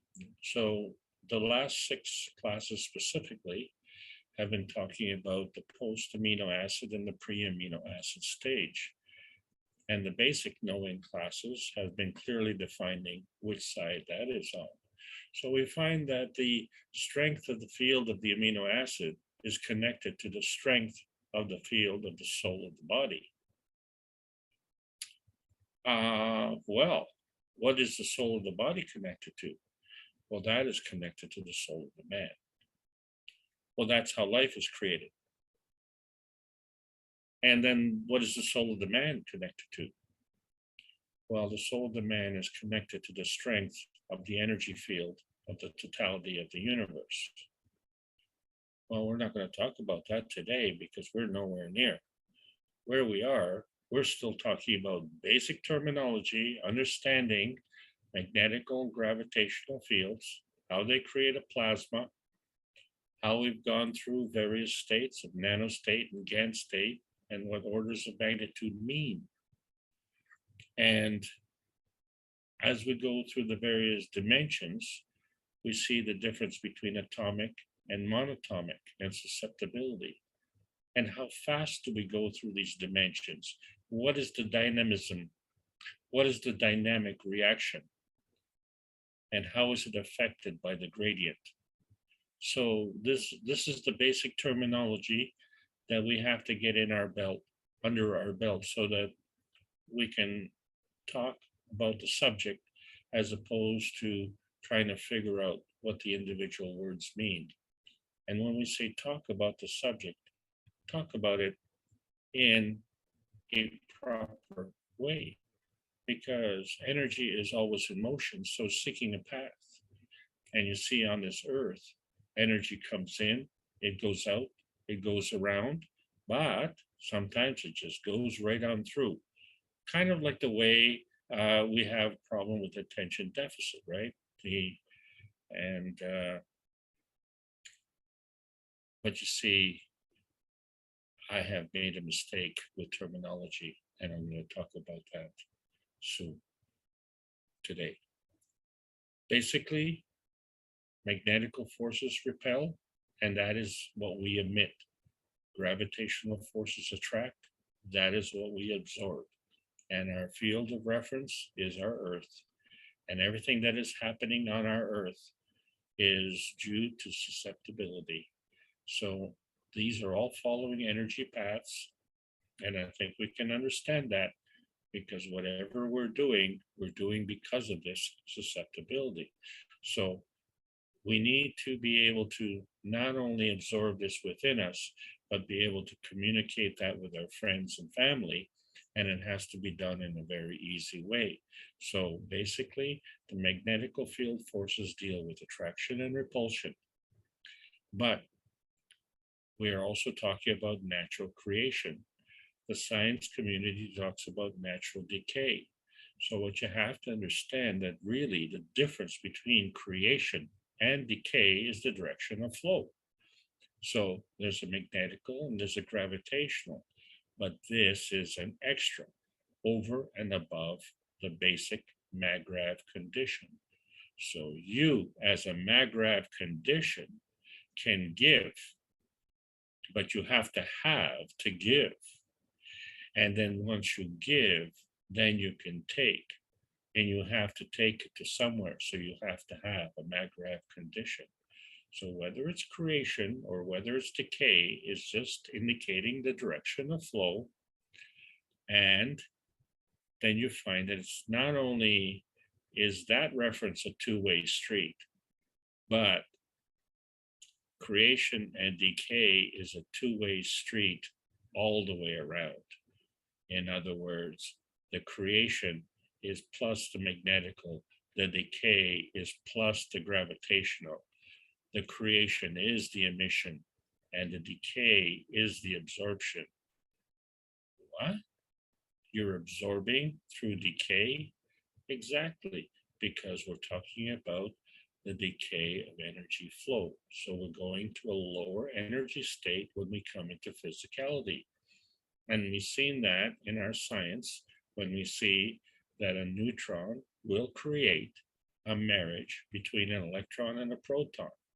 And there is a residue, and that is a PM tick, which is the creation of the rays that travel throughout the universe. And so these rays are always traveling somewhere to create something. And they're traveling from somewhere to create something else. So wherever they're going is creation.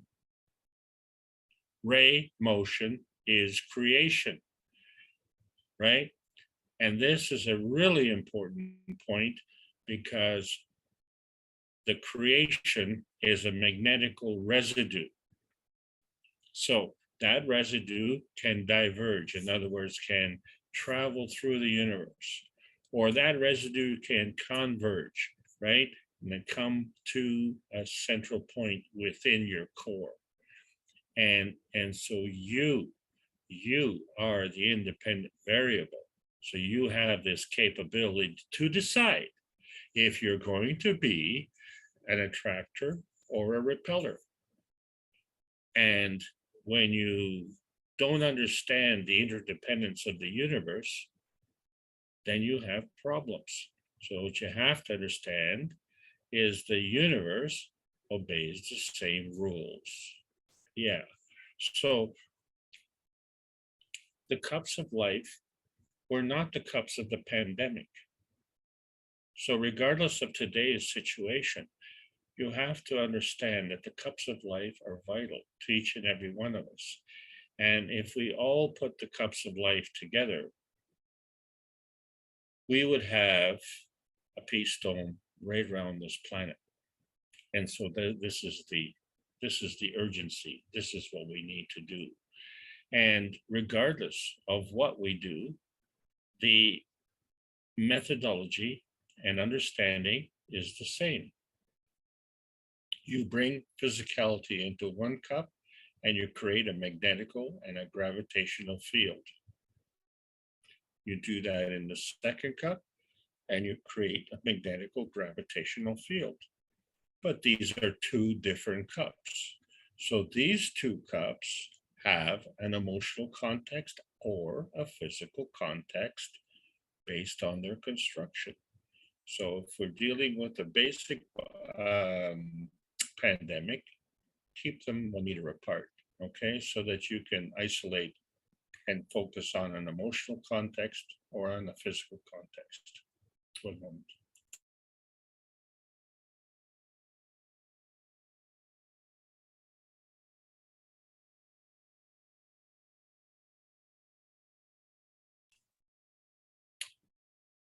Thank you. But when we put the two cups together, they act as one. Two becomes one. And they collectively have a magnetical gravitational field. And when we add the third cup, which is the cup of soul, then you see each cup has a magnetical gravitational field. So let me just restate that. It has a magnetical field. It has a gravitational field, and it has a soul. And the combination of the three have a magnetical and a gravitational field and have a soul. Okay, so this is what we have. And this is what we're going to discuss, what we have. And what we also have is in our interaction with our environment. And so the cup of inertia also has a magnetical field and a gravitational field. With what? What? The cup of the earth. The earth has a magnetical field and a gravitational field. So when we took all these 5 cups together, they were all individual cups, right? But when they come together collectively, they have a magnetical field, they have a gravitational field, and they have a soul. This having of these characteristics is essential to understanding plasma science.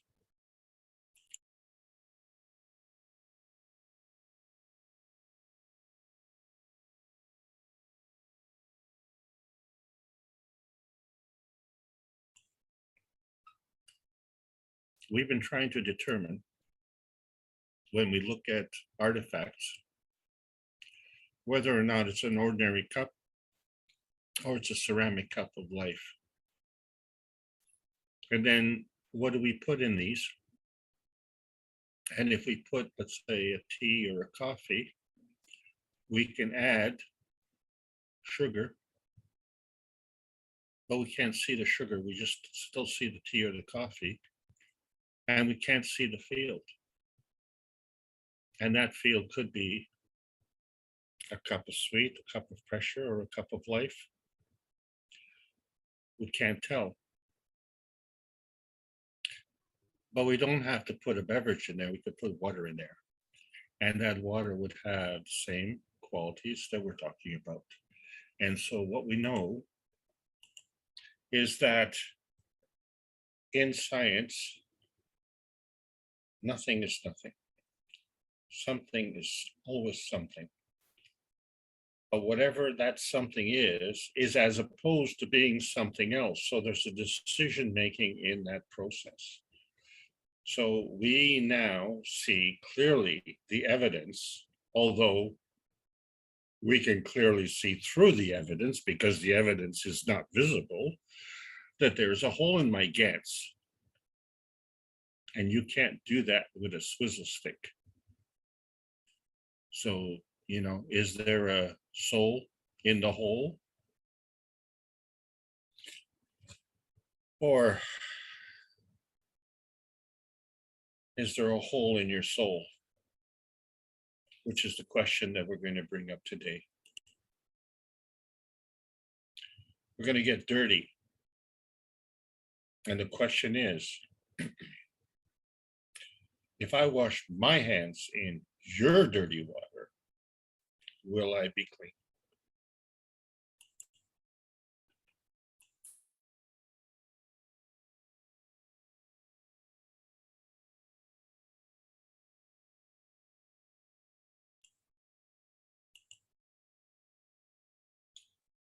So we all enjoy the show. We are actually the show. We are in the theater of war. We are facing an existential crisis. We have a battle for our minds. We have a battle for our technology. And we have a battle for peace. I didn't define who we are. What we're talking about with peace is the advancement of humanity. And the advancement of humanity means not only peace on earth, but peace of mind. And when we look in the universe, we see that there is peace there. But the trouble is, we're also part of the universe. So we are the Achilles heel. And we have an Achilles heel. And so this Achilles heel is causing a binding. And so we are part of this binding. So that you understand binding, you can bind it like with twine, bind it into a loop. In England, you know, when you step on the brake, you step on the binders. And we all know brakes are stoppers. There's many ways to stop things. You can short circuit them, or you can set up obstructions. Or the problem that we have as a humanity, you can break it by disconnecting. We are in the arena of life. But who's the player and who is being played? So, you know, many say, well, you know what, life is a carnival. Or life is a circus. As we like to be entertained. We like to see the clowns in action. But the circus says, you know, a sucker is born every day, so please step right up. So are we being entertained or are we being taken advantage of? And one of the entertainments that we talked about a few weeks ago was the sport of kings, where the animals get treated like royalty. And we know that we have another form of animal called athletes, and they get treated like royalty. And so whether these animals are of the four-legged kind or the two-legged kind, they're kind of a measure of wealth. And there's another four-legged variety, the elephants. And the thing about the elephants is that many of them who used to be beasts of burden are now artists. And we say, well, is an artist just someone who spreads paint? Or is an artist someone who just applies paint? Or is an artist who actually paints a drawing? And you find that the drawings that these elephants paint, the way they know that it's art is because the elephant knows when to stop. He doesn't just keep painting because you keep giving him the paint. He's painting a picture in his own mind's eye. So these elephants have an intelligence and they are artistic. So we find that the beast of burden has progressed to be an artist. Why? Because it's an existential crisis for the elephant. With our modern advancement, the existence and survival of the elephant has been threatened. And so we have needs.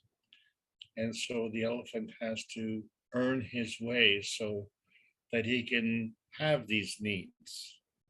And one of the needs is to have a caretaker. And the caretaker has needs. So those needs have to be earned through the sale of art. That's what racehorses do. They have needs. They are also no longer beasts of burden. So they earn their way through horse racing. And then, of course, we have a whole community of athletes, and they earn their way through doing athletic endeavors, such as playing professional sports. So all of these things are doing to fulfill their needs. And in the process, the caretaker and the animal is gaining an economic benefit. And the reason for that is because the value of the animal and the caretaker is now inflated and can be precisely measured. How many races do you win? How many cups do you win? How many pictures do you sell?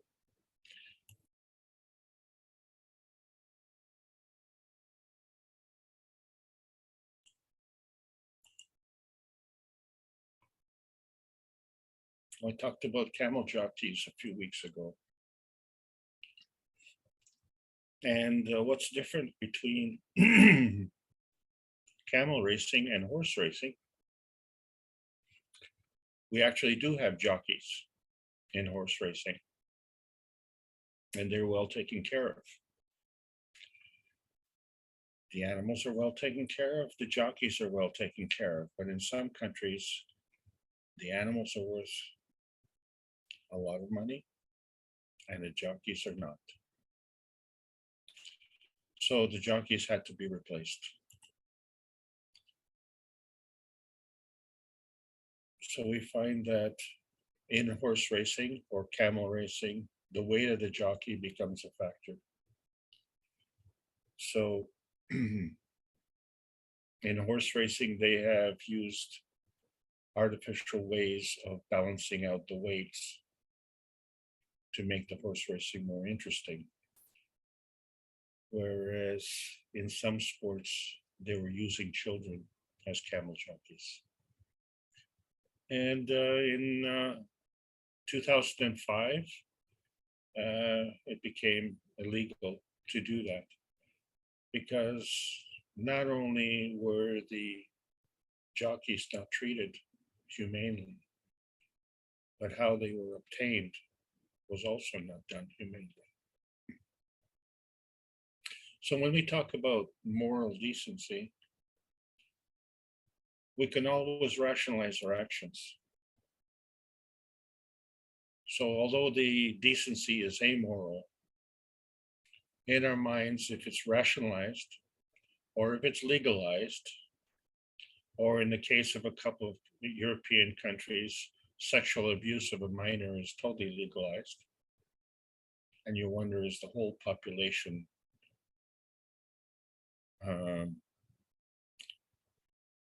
as part of the sexual abuse? And do they agree to it?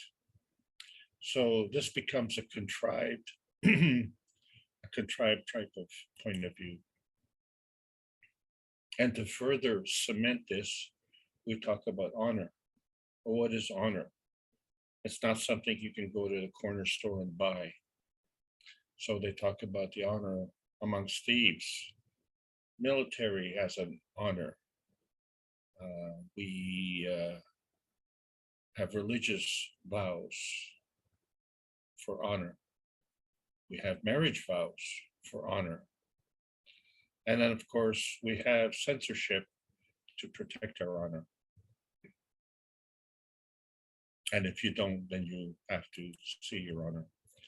But this is an evolution that we've gone through. So we've come through the fields of the universe through rays. We've come through the plasma, which is the creation of the neutron. From there, we created physics, physically, chemistry, physically, with molecules. And in biology, we added the sentience. What is the sentience then? So the sentience is the essence of the soul of man. And this was talked about in the 238th Knowledge Seekers Workshop, the creation of the soul of man. So this is the plasmatic point of view. But in our world, we have a lot of leeches on our soul that comes through an overcommitment. What is an overcommitment? Well, a physical overcommitment would be somebody like a bodybuilder, right? Or an athlete, or a beauty queen. An emotional commitment would be someone who's like a gold digger. So, you know, we have the San Francisco 49ers, right? In 1849, there was a gold rush. So it created a lot of emotion, a lot of anxiety, and people flocking to that. But then, of course, there are other gold diggers that we know about. And basically, it all amounts to the same thing. It's a purpose and objective is for money. And then, of course, we have mental leeches. And these are, let's say, professors who are overcommitted to their mental capabilities. And then we have other physical problems like illnesses, like say for instance, cancer, which drains your energy. And then of course, we have another one that's called politics. And the worst of all is the petty politics, because all of that is draining your attention. These are all leeches on our soul. And the thing about these leeches, what we're trying to discuss is life's essentials. And so when we discuss life's essentials, it's essential to nourish and nurture us. That's what our mothers did when we were born.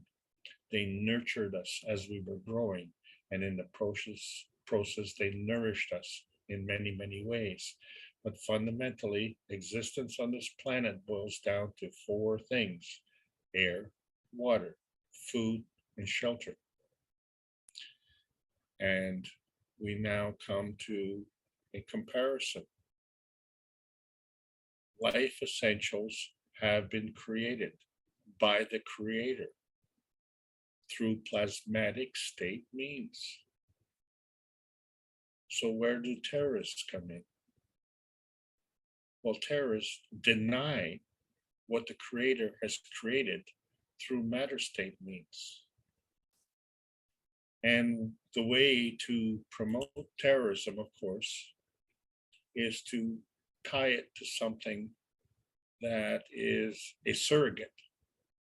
So life essentials become tied to money.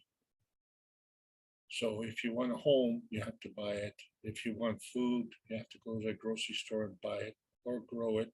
And then you have to pay to grow it. You have to have the land. And of course, you need the water.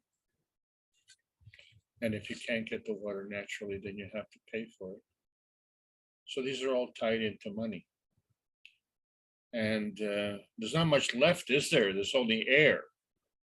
And, you know, if you don't get what legally they tell you to get, then, you know, you may not even be allowed to breathe. So you see that there are universal currencies. But are they universal currencies, or are they universal earth currencies? And they are money, guns, drugs, slaves, and gold. They're all interchangeable, and there are exchanges. So for instance, you know, we talk about gold. So what does that mean? Silence is golden, isn't it? So we need to have censorship. There's a golden ratio. Mathematicians and artists are working on that. And we're going to discuss that more in the advanced state. And then, of course, there's the golden rule: do unto others the way you would like them to do unto you. Or maybe we should paraphrase that and say, do unto others before they do it to you. Then, of course, we can mine for gold. Well, where did this gold come from? And there's different ways to mine for gold, isn't there? And so we have gold diggers as well. This is all part of the pornography on this planet. And in preparation for today's presentation, I wanted to really do my research, and I couldn't go very far, because this was a very emotional journey. And so I really had to cut it short. And so to say, we treat, say, pornographic material where we watch couples making sex, and we call that soft porn. And if you've ever been in a triple X rated store to look for magazines or videos, and you find that the soft porn is at the front and the hardcore stuff is at the back, a lot of people have no problem going to the back of the store. And I do, but that's my problem, isn't it? Those who go to the back of the store, they get into hardcore pornography. And what is really sad is that someone has to produce this. And you find, and I'm speaking as a Canadian, that a lot of the pornography comes out of Europe. So, we actually import this stuff. But, the thing is, we're not talking about love making, we're talking about lust. And extreme cases of lust actually involve slavery. So we have child trafficking, we have sex trafficking, we have all sorts of trafficking. And now we've added another element, fear porn. And this comes through a mental abuse, a lack of knowledge, and that lack of knowledge gets exacerbated through censorship, right? And so really that's all I want to talk about pornography, because I came to realize that the sex associated to pornography is the lust, is the taking for the self-serving pleasure. How can the pleasure of creation be a pornography? So we find that the only way that we can do that is when we get a different kind of point of view, say from a religious point of view. And so they call that the original sin. And you understand why we all have a social insurance number. But there's another problem, as we see properties as a possession. So, one of the goals that everybody wants to have is a refuge, a place, a home, or a real estate. But these are all tangible. These are all physical properties. There are intellectual properties. And this is governed by laws and international laws. But as usual, laws for some, not for others, right? So really, it's like a boat with a hole in it, isn't it? You're not going to go very far if the boat has a hole in the bottom, and it's going to take on water. And that's the problem with international intellectual property rights. There are no protections. And the same thing with physical properties. So your possession, your properties, who's going to protect you? They say in an unfinished sentence, to serve and protect. So the implication is that it's for you. But the truth is, it's not for you. That's why it's an unfinished sentence. And then, of course, if you need the money, what can you sell? What's left? Well, you can sell your soul. And that's what this discussion is about. The selling of your soul. And that's called louche. Louche is your essence. And when we talk about the law of detachment, it means, can you protect your louche? Because if you engage, then you become part of what you give your time and attention to. And if you give your time and attention to those things that are going to get you, then they will. And the way we are encouraged to interchange with that is through fear and greed.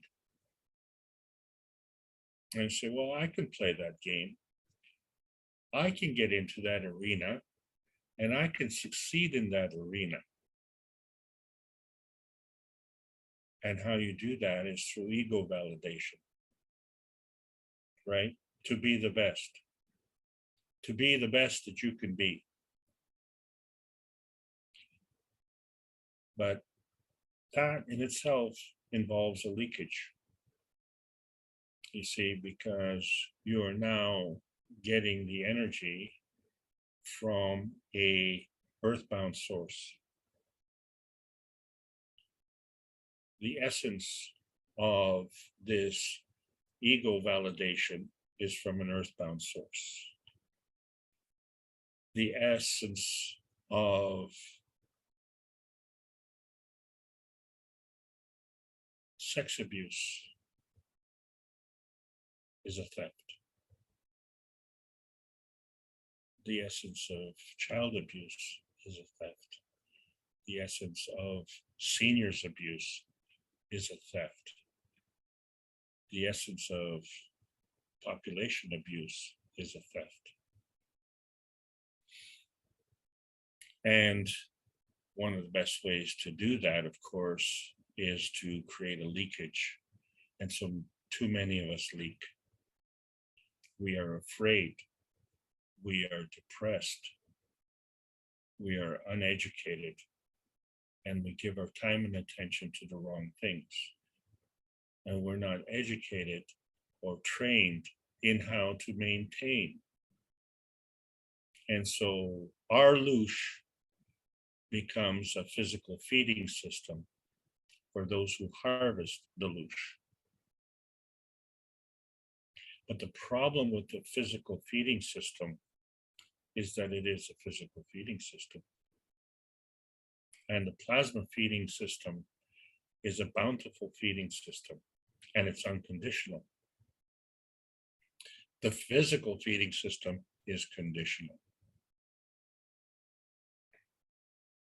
So the physical is you wanting to take it. The physical is another soul being forced to give it up. And when a soul is forced to give it up, that is against their will. So really, the only way to stop this is, as I say, to soar past the eagle and be free. And we'll be talking more about the eagles in the future. But the point of the matter is that in order for you to soar past the eagle, to be free, you have to be detached. You have to be detached and at ease because of the magnetical gravitational force fields, right? Which leave a fingerprint. Yeah, they leave a fingerprint. So if you don't want to leave the fingerprint, you'll have to engage the law of detachment and understand that the feeding system is plasmatic, universal, bountiful, and unconditional. We have a loosh problem on this planet, and it is really at the heart of everything.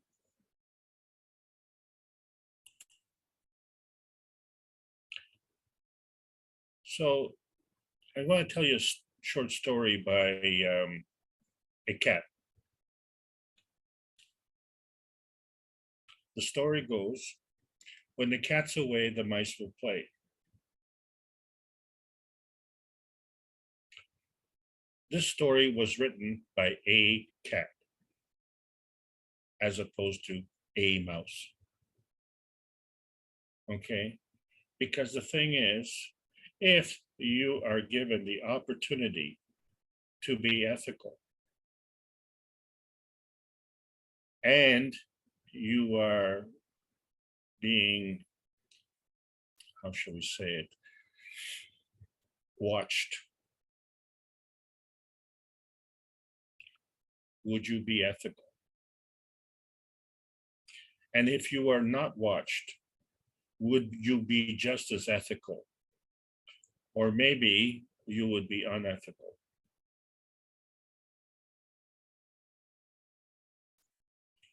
So It's like sweeping the dirt under the carpet.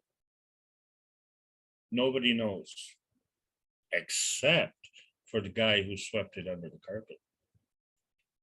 And if he says nobody knows, then the guy who swept it under the carpet is a nobody. But nobody is nobody, because nothing is nothing. Something is always something. And so Schrodinger's cat is out of the bag. We have an opportunity to make a choice.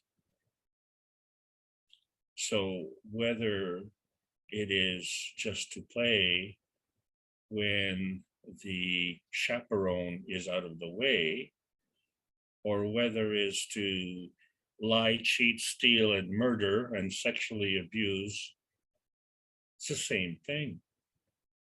It's the same thing. It's a moral abuse. It's a louche, stealing. And there are consequences.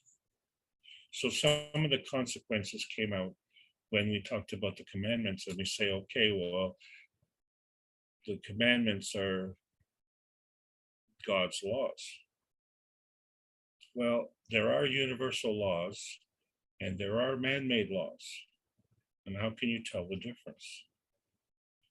So the universal laws deal with ethics, and that involves morality, courage, and compassion. So if you have no morality, then when the cat's away, all the cats will play. And the only time you have a courage is when you're carrying the biggest gun. And you have trophies, notch in your belt, or a notch in your lipstick case.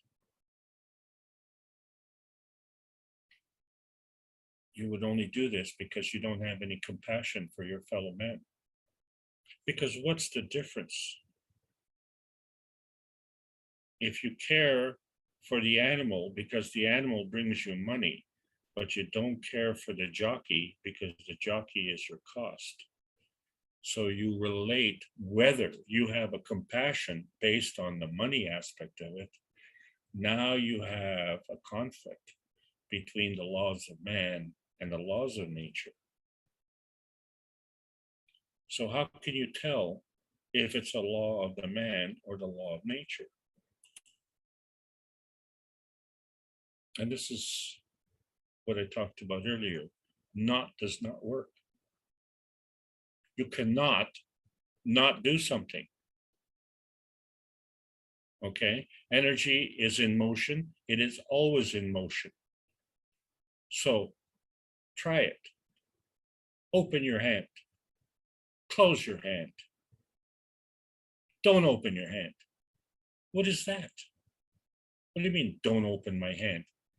You can only open it or close it. You cannot not open it or not close it. All right? Because when you're issuing an energy in motion, then you can do. And not only you can do, but you can be. So now you understand that life is about being and doing.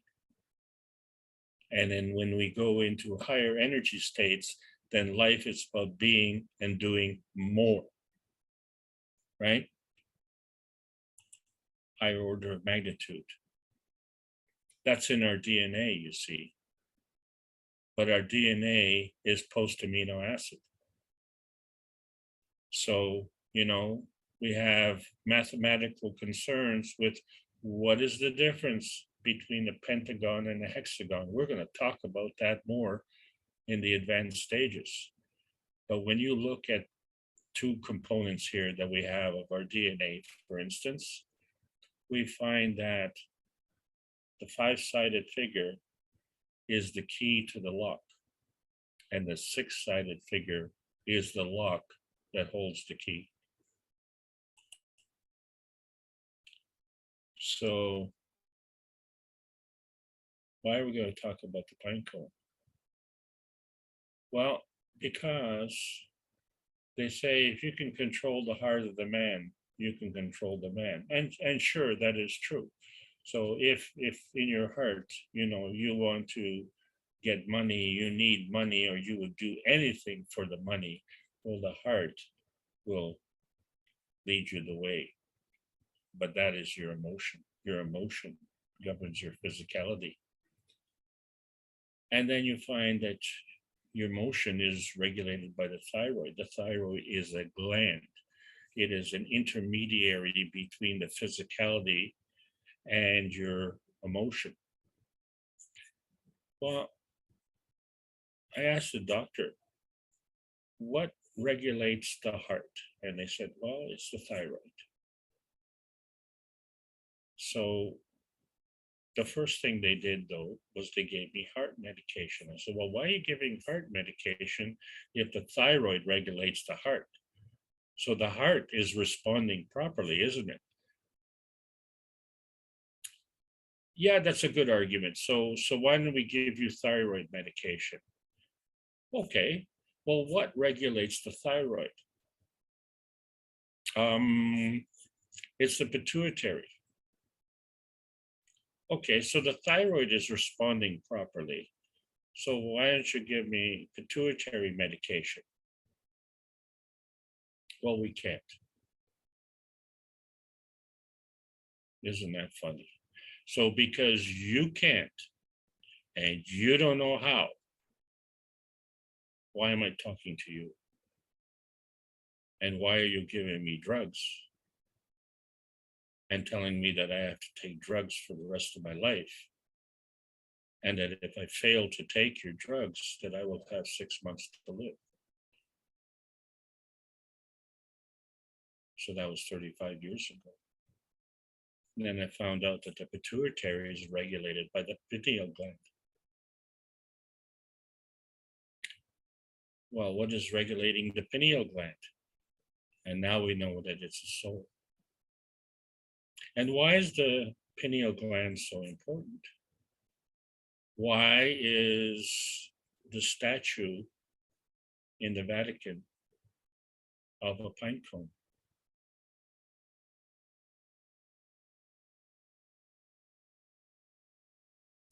Why is the pine cone part of the regalia? So you be the doctor. You be the doctor. How do you regulate the emotion and the soul? With physical drugs? Well, you know that medicine responds to the Hippocratic Oath, right? Do no harm. Do no harm.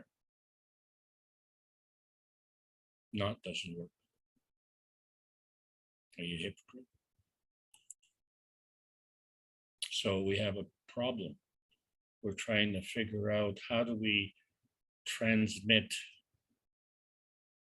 to heaven, but we don't know if heaven's in space or heaven's on earth. We don't even know if hell is on earth, or is hell in space, or somewhere down below. Where is heaven? So we have a morality problem, really. And this morality problem affects our emotion. And it blocks our conversion to the soul. And that conversion is the transition of energy from our environment into our soul. Because our soul is us. So what we're saying is that there is no heaven in space and there is no hell in space. Heaven is on earth, hell is on earth. Okay, but the transition to the soul is blocked by this physical abuse. So we can see that the right hand sometimes pulls the trigger or the left hand is the choker. But whatever it is, in order to receive, it's done through the forceful taking, the loose harvesting. And so what happens is that we have a disconnect. The disconnect with the lowest energy state, the feedback energy state, the matter state. So when we looked at the PM ticks and we see the construction of the PM ticks, the coming together of the antimatter, dark matter, and the matter jet, and the energy that flows, how can it flow when it's disconnected? So it can't flow. And so we see that the dark matter has a duality. It'll actually connect with the matter state, or it'll connect with the antimatter state. The dark matter is the transition matter. Yeah, but how can you transition when it's blocked? So the dark matter is not the satanic dark forces. The blockages. Energy comes in an energy pack. And the higher the gradient, the faster it flows. And we can give energy and create something, or we can dilute the energy and create something else. Prior to creating, there has to be an aminogen, because that aminogen is the precursor for the amino acid. It is from the amino acid that we get that DNA. And so this is why we have a spice of life, because all of these energy packs come in different flavors. And so when our spirit wants to dream, our indomitable spirit, it has to connect to the soul. And when it's blocked, the heart is black. The soul is black. So we need to open the soul. The energy goes from the higher to the weaker. Your soul is the higher. You cannot lie, cheat, and steal to your soul. You can only do that in a physical manifestation. And so if we understand this nature, and then if we understand just the fundamental, that one side has to be the giver and the other side has to be the taker, because energy moves through the giving and taking of energy. So the right hand is the giver, the left hand is the taker, and you give to receive. This is how we transition to heaven. And this is not a pie in the sky. This is how the winds blow. So we've been talking a lot about the winds blowing and which side is the lee side and which side is the wind side. And so think about it. The westerlies blow towards the east. So the east wind blowing are the westerlies. This is how sailors talk. And so the westerlies are magnetical, right? Because they're giving. So now you understand why we're at the watershed here, right? And why we had to blow everything over on the lee side, right? Because it's physical. So this is the study of nuclear decay, right? All the things that are physical are the study of nuclear decay. What the plasma science is the study of nuclear creation. The nuclear creation that comes from the manifestation of aminogen and carbogen into our man-made environment. The transition from magnetical to gravitational. This is our physicality, but it's a two-way street because it all has to come from somewhere. So it comes from principal matter, which is the collection through our force field interaction of PM ticks. And from there, we create a balance. But you know, we have dreams. There's something in the background. that is the substructure of our reality. And we just have to understand our point of view on what reality really is. So these classes have all been about knowing by connection, how to go from our aminogen state to our post-amino acid state, right? Because the PM ticks, which are magnetical, are delivering energy to a maggrav condition of the X, Y, and Z axis, which creates a gravitational condition. And in between is a transition. And we need to open up that transition zone to allow the energy, to allow the energy to go both ways. So from our basic point of view, we are gravitational. And what we're giving is a transmutation of part of our spirit, part of our soul, part of our physicality. And we're interacting with this planet, right? So this is the range transmutation on this planet. So to understand our limitations have to do with the interaction of the soul of the man and the soul of the body. And we are the independent variable. And what we have to do is to understand that when the cat's away, the cats will play.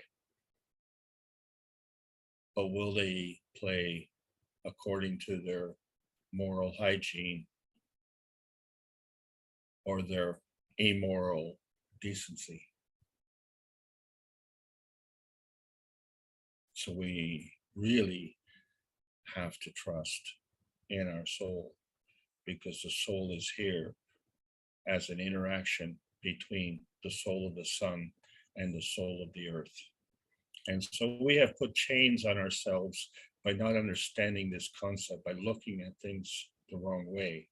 And now we see that we can unchain our atomic structure into a monatomic structure and open it up. And now we understand how the soul systems work, where every night, if you go to sleep, your soul of the body releases the soul of the man. There's a connection. It's a springy connection, isn't it? Because you can spring out and then you can be pulled back in the morning. This connection goes both ways.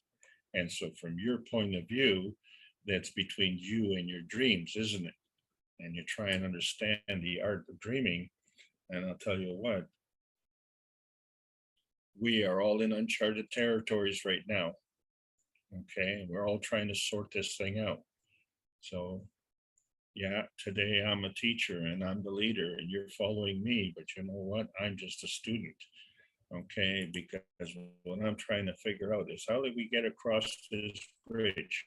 And we come to the intermediate knowing point where we are bridging this gap of knowledge.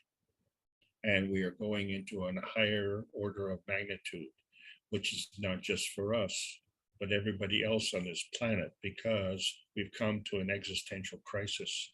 And with that existential crisis, we have to understand that our Earth domain is our Earth space, but the space domain involves an inner space and an outer space.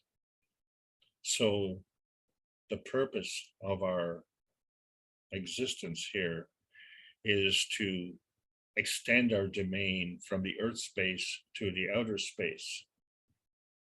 So our awareness really in our consciousness is our inner space within our inner body, but the unconscious state is the outer space which interacts with our inner space and is not restricted to us. It involves the universal community. Look, our tiny perfect world is tiny, definitely, but it's so tiny compared to the rest of it, okay? It's totally disproportionate in terms of our time and attention.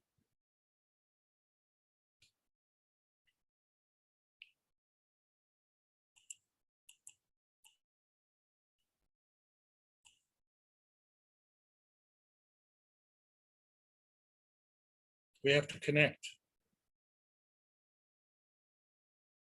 We have to connect to the rest of the universe. The question then comes is, why does the rest of the universe care? Well, because the ethos of the universe involves compassion, right? It's the soul of the sun plus the soul of the earth that attracts the soul of the man, isn't it? And then it's your soul and the soul of the earth that attracts the soul of the body, isn't it? And so it's the combination of the soul of the earth plus the soul of the body that manifests itself into physicality of the body. But there's a flaw. And the flaw is the cats can play when the cat's away. And so we see in our science that we have to understand it's all about relationships and it's all about a two-way street. So the basis is the magnetical gravitational balance, which we call a maggrav. So scientifically, we see that this has to do with the conservation of energy. But spirituality, we have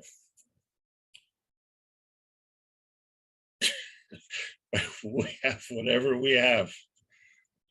We have moral dilemma is what we have, because the spirit is the motor of the soul.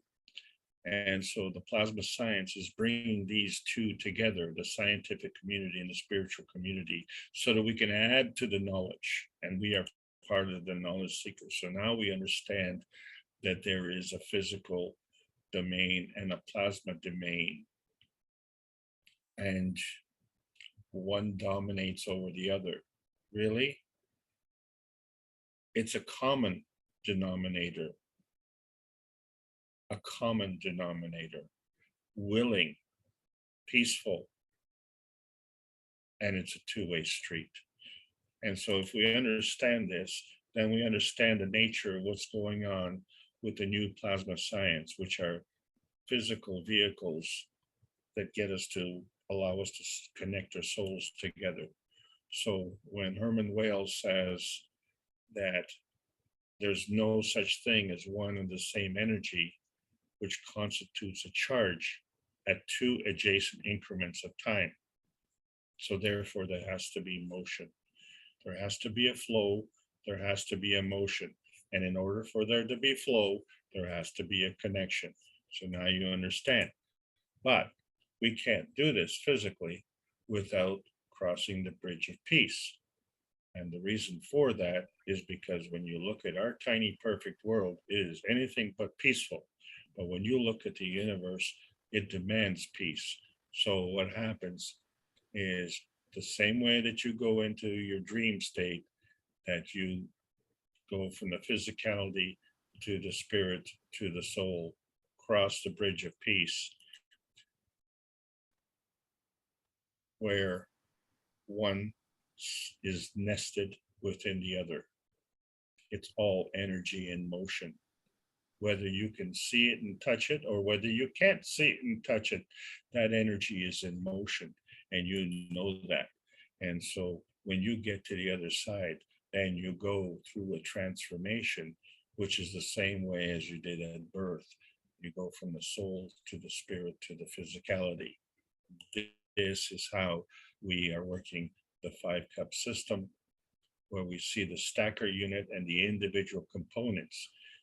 That's our physicality. But where does it come from? It comes from the cup of the universe, which allows an independent variable that says, you know what, when the cat's away, the cat will play according to the ethos of the universe,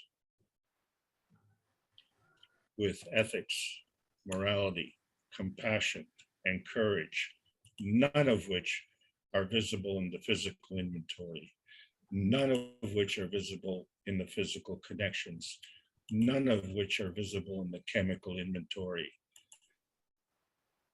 They are visible in the plasmatic inventory. the manifestation of the plasmatic inventory is your form artifact. This is the skill that we have to develop. So when we define manifestation, we see that we can have a stacker unit and we have a universal unit. And this is our perception of reality. So when two fields come together, they form another. And whatever they form is a manifestation. So the plasma feeding leads to the manifestation. But we have a choice. We can be non-tangible or tangible, non-visible or visible, plasmatic or physical. And we can either transition through the dark matter or we can shine as the light matter. Whatever we're doing, there is always a plasmatic reality, and maybe there's a physical reality. So whatever manifestation is a form artifact. And so we're dropping the dependence on the physicality and seeking the enhanced skill of the emotion of presence, because the emotion of presence is a form artifact also of energy and motion. And it is the emotion which is the higher energy for the physicality. So when we have a kit and we have all the elements of the kit, what's missing is the music, isn't it? So we said, well, there's a windward side, there's a leeward side, and we are at the watershed. And so in physical science, we can't explain this. It's always, I don't know, I don't know. And therefore these subjects are out of range. And why? Because there's a post amino acid structure. And you find that our DNA is in a post amino acid structure. And so we have the amino acid through the building of the four elements, carbon, oxygen, hydrogen, and nitrogen. And this is a positioning by field strength, but it is created from a pre-amino acid stage, right? An aminogen, which is created with the interaction of carbogen, oxygen, nitrogen, hydrogen in a plasmatic state. Okay, so that's the difference between the plasmatic creation and the man-made creation, and you know that, okay, because you've seen, as you as a detective are looking for the clues, what you don't see may be the evidence that you need to see through your understanding, through your knowing, that when you created the cups of life, you had a residue in there, GANs, amino acid, and water. And you created that. You created that from nothing. But though nothing is nothing, something is always something. And you are the independent variable, so that you can either be responsible or you can play.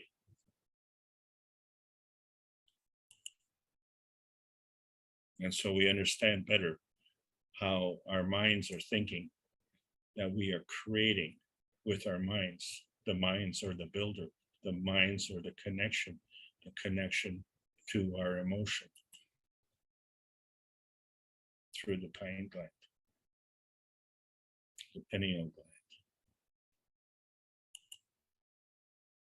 So when we look at the vision enhancement unit, how do you recover from PTSD, which is a mental condition, an emotional condition, not a physical condition? So our gift to the military is sitting and waiting, ready to go. Okay, and we are not the blockers. We are the providers of the soul enhancement and the spirit enhancement. And can you hear the crying? You want to go back to nature? No, we are nature. Well, we want to go back to normal, but we don't even know what normal is, okay? Because what we're seeing now, you cannot possibly argue that it's normal unless you are saying that an existential crisis is normal. The majority is normal. The universe is the majority. The universe is normal. It is normal to seek freedom and emancipation. The earth seeks freedom and emancipation. That is normal. That is how we make the connection. We have to go beyond our dream state, and not with fear, but with confidence, with compassion, and with morality. So when someone asks you, but what is plasma? Just tell them it's a kind of energy state. It transcends the limitations of science as we know it, and it's extremely important. And our position in here is that we are the gravitational interaction with the gravitational force fields of the earth. And we are creating the conditions here where the higher strength feeds the weaker strength. That is the rule. But we have to feed back. And there is a feedback mechanism, which we will discuss in the advanced classes. And you know there's a feedback, right? There has to be. How do you connect a stacker unit if you don't have a feedback? How do you know what to feed? There has to be a feedback mechanism. Your existence does not end at the tips of your fingers. Although you can give and take with your hands and be part of the plasma feeding. Most of us are not skillful enough. We're just starting to understand the positioning of principal matter and how it's created. The interaction between the principal matter, the transition matter, and the convergence matter. To understand what it means to have a magnetical field and a gravitational field, and which way are we going? And what are we interacting with? And what does it mean to have a field interaction of inertia? With what? Well, in our life, it's with Earth. And so this is not to diminish the man-made structures, but it is to define the role of man.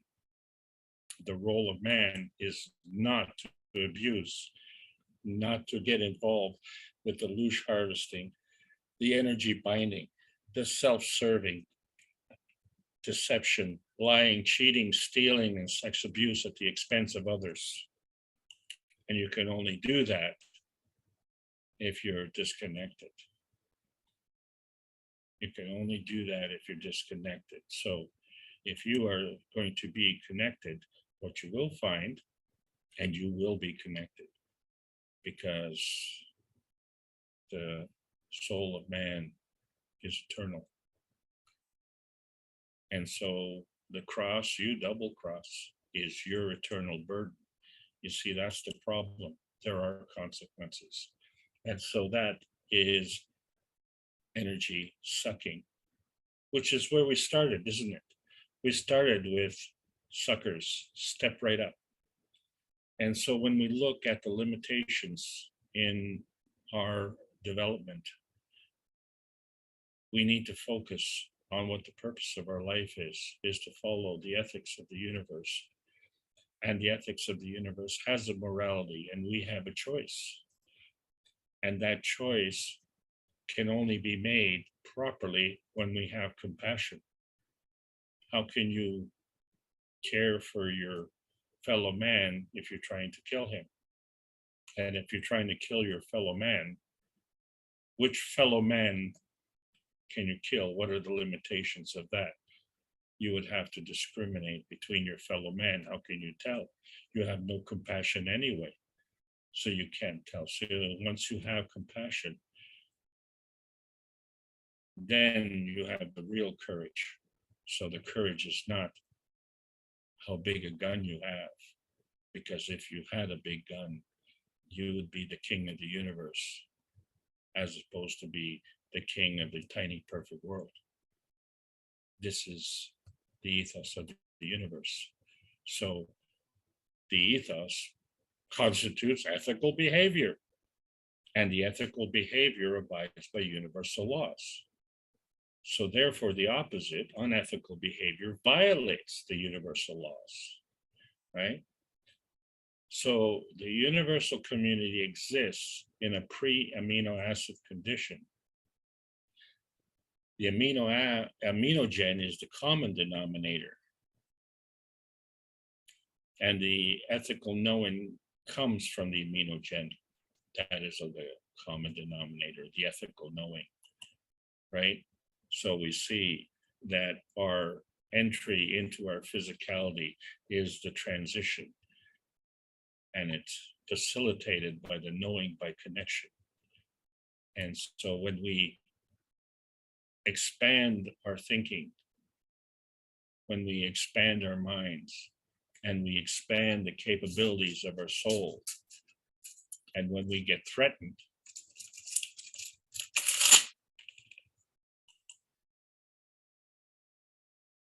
seek refuge.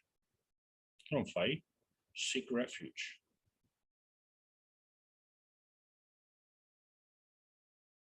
Knowing by connection. Now we understand the difference between the stacker unit, the physical destination state, and the universal cup, which is the dynamic transfer state, and the interaction between the two. Elevate to a higher soul, because the elevation then can blend and can be more potent. This is how, through the knowing by connection, we can facilitate the plasma dilution to fulfill our dreams. This is the art of dreaming. The art of dreaming between our dream state and the universal dream state. And the universal dream state will encapsulate everything, because that is the creation. So now we understand the difference when we talk about the universal languages. We see music and soccer as being kind of our emotional and physical satisfaction, right? And we do this on an earthbound state, and we wonder, can we do this in a spacebound state? Well, not when we engage in pornographic languages, right? When we start to substitute with loosh harvesting, can you hear the crying? Or with lust, the self-serving physicality. Oh, sure, for some that gives them emotional and physical pleasure, but it creates a binding, and the pain will come. You can launder whatever you want, however you want, and you will not be clean. If I wash my hands in your dirty water, will I be clean? Yes, because I'm not going to wash my dirty hands with your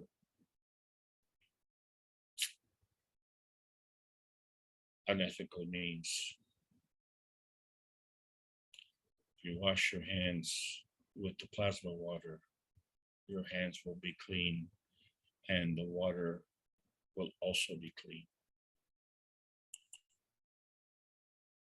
This is how we can achieve the universal language of physical satisfaction, emotional satisfaction, and soul satisfaction, to understand how we can travel through our earth space, our inner space, and our outer space with love, love, love, love. That is how we can dilute our transmission problems here, which you understand are only positive, and facilitate our soul transition, which is only positive. This is how we can transition from earth space to outer space. We have to change our thinking and understand that the comforts that we seek are based on our morality, our ideas, what we give our time and attention to, our wishes, our hopes, our dreams, the courage that we have, the indomitable spirit, to love and protect ourselves, our family, our community, and everything around us.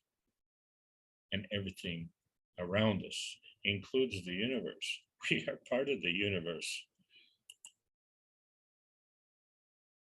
This is our dream, and it's here. It's not pie in the sky. We're going to be talking about bringing the greater oneness together in the advanced classes to understand. We now know that what goes around comes around. And that's why the Universal Council is not bound into its earthbound space. It's just bound in space. The universal community is bringing peace on earth. And we are the independent variable. The common denominator for all of us is the ethical knowing of universal peace.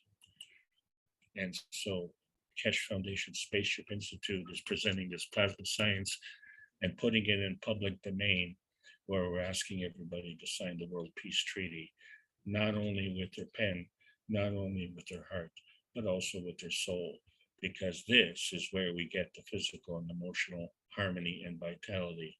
And that is the truth. And every country has its own patriots, and we don't have to worry about which country, because this is the universal language of knowing. We are all universal earth patriots. The plasma science needs to be delivered in exchange for peace on earth. May the pink elephant just happily walk out of the room. Welcome to the new space age. This is the end of the lesson today, and this is the end of intermediate knowing classes. Thank you very much for being with me on this trip. I hope you enjoyed it. Over to you, Mark. Thank you very much, Alex, as usual. I'm sure we've all absorbed different points of your fairly widespread understanding here. I know we all don't see things in the same way, but that's fine, because I don't think anyone, we're all different, and we all see certain knowledges just like we see certain colors, and they create certain emotions in us. Some people may have a certain reaction to red, and another ones have another reaction to it, but we can all take from the knowledge. While we let you catch your breath for a moment, I think the subject of the thyroid has brought a lot of discussion into the chat, at least between Steph and Jalal. I know the thyroid is part of the endocrine system, and it releases things to monitor growth and development and some other things. They're saying doctors don't really understand it all. I know there's a thalamus and there's a thyroid. There's two different ones. I think the thalamus is up in the brain, and that helps to convert things, if I understand it. And emotions are apparently also connected to the thyroid, but it is part of the endocrine system, and it's in the what they call the Adam's apple, or right in that area. And we know that the voice comes from there as well, and that's the interaction between the soul of physicality and the soul of the man. That's sort of where they meet and project. But before we go to that, again, let me ask if there's anyone here for the first time. We want to see how our invitations are going to join this group. And I did ask earlier. There have been a few more people to join us. Is there anyone here for the first time that'd like to tell us your name and where you're from? I think pretty much everyone has been here before, perhaps. I don't see any names I don't recognize, but that I can always miss something.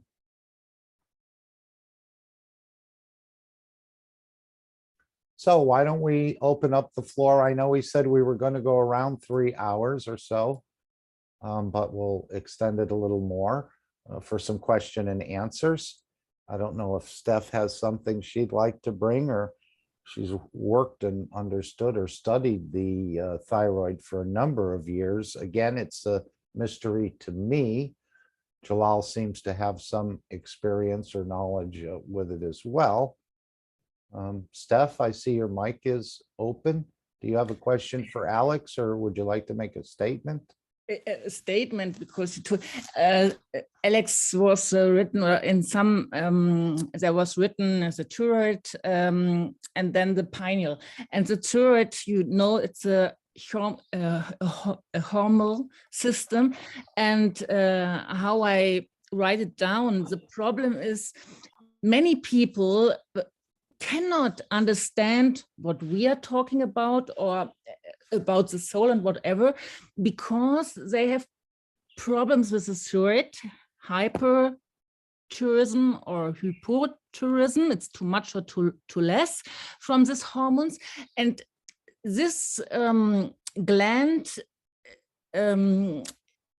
controls the whole body, and if it's not in the right position, then you are not able to think in the right way, because yeah, it's a real hormone system. I cannot explain it here, so but I told I have problems since 10 years, really bad problems, psychological, depressions, whatever, and I always trust my doctors, yeah, and I told since 2 years, because they just say, no, everything is okay, you just need a psychologist.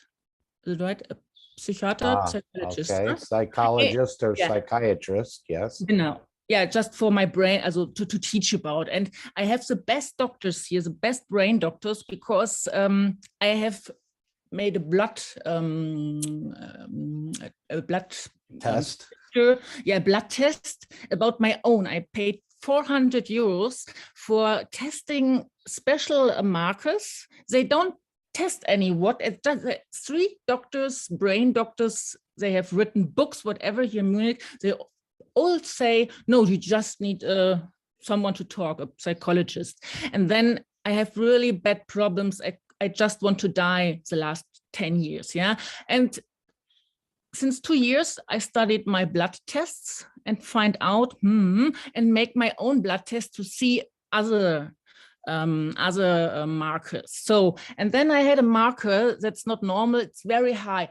And I went to them and said, hey, it's this marker is especially for brain tumor. And they say, no. And I was betting for going into the MRT, you know, this where you make a scan from the brain. The MRI, right? And then I was betting for, because I need a receipt from the doctors, and they said no. And then, okay, if you want, okay, now they find out I have many brain tumors in my hypophysis, and hypophysis is for hormones too. It's all together, the thyroid and the hypophysis, and my thyroid was had a problem too, but they never find it out. First, when I checked my blood test and make my own, I made my own I find out I have genetic problems, I have brain tumors, whatever.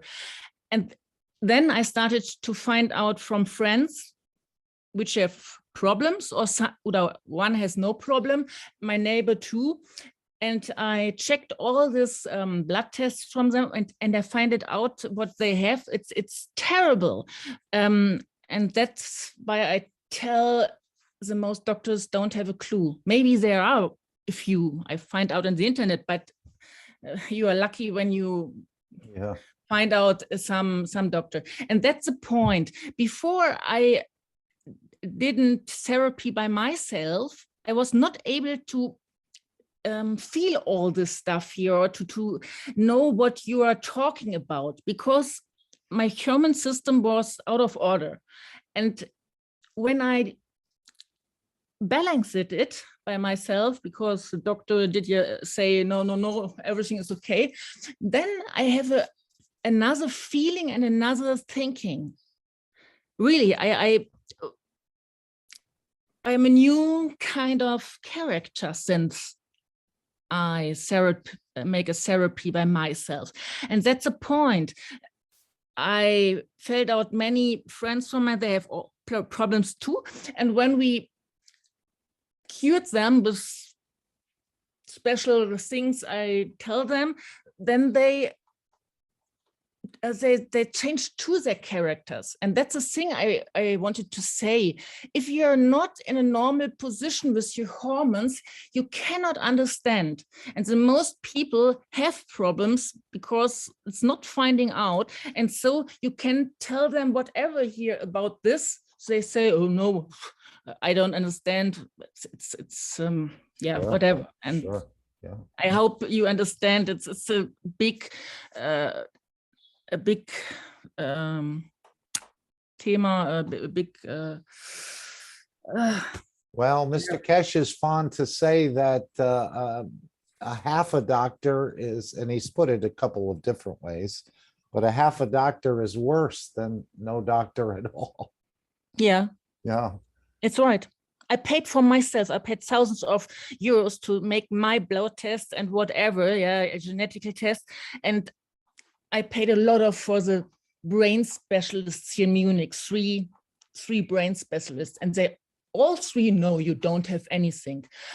Just need a psychologist to talk about. Yeah, that usually happens when they run out of answers or, reach their end of knowledge. And then Yeah, they but say, well, you better go talk to someone. This is obviously psychosomatic or some other. Okay, but I made here my blood test for myself, and there's a marker for example, it's this prolactin. It's so high that in every book is standing, it's a sign for brain tumor. And I made this, and then I went to the doctors too, to the brain specialist. Oh no, that's because of whatever. I give them all the stuff just to say okay, but no, it's too hard to explain it. But I give them everything, and like the brain tumor, I have to bet that I can do the MRI, and then I had 3 tumors in my hypophysis, and the last doctor said, yeah, okay, okay, we don't do anything or whatever. And yeah, it is so terrible. It does sound frustrating. Not frustrating, it's yeah, it's we sense your the emotion. most people I think are ill, and as many, not here. I think the people who are like this here in this Keshe Foundation, whatever, they're okay because they can think great. They can, yeah. But I tell you, when I go to a friend and tell him about this, he's not able to understand this. Like me, 3 years before, I couldn't understand what you're talking about.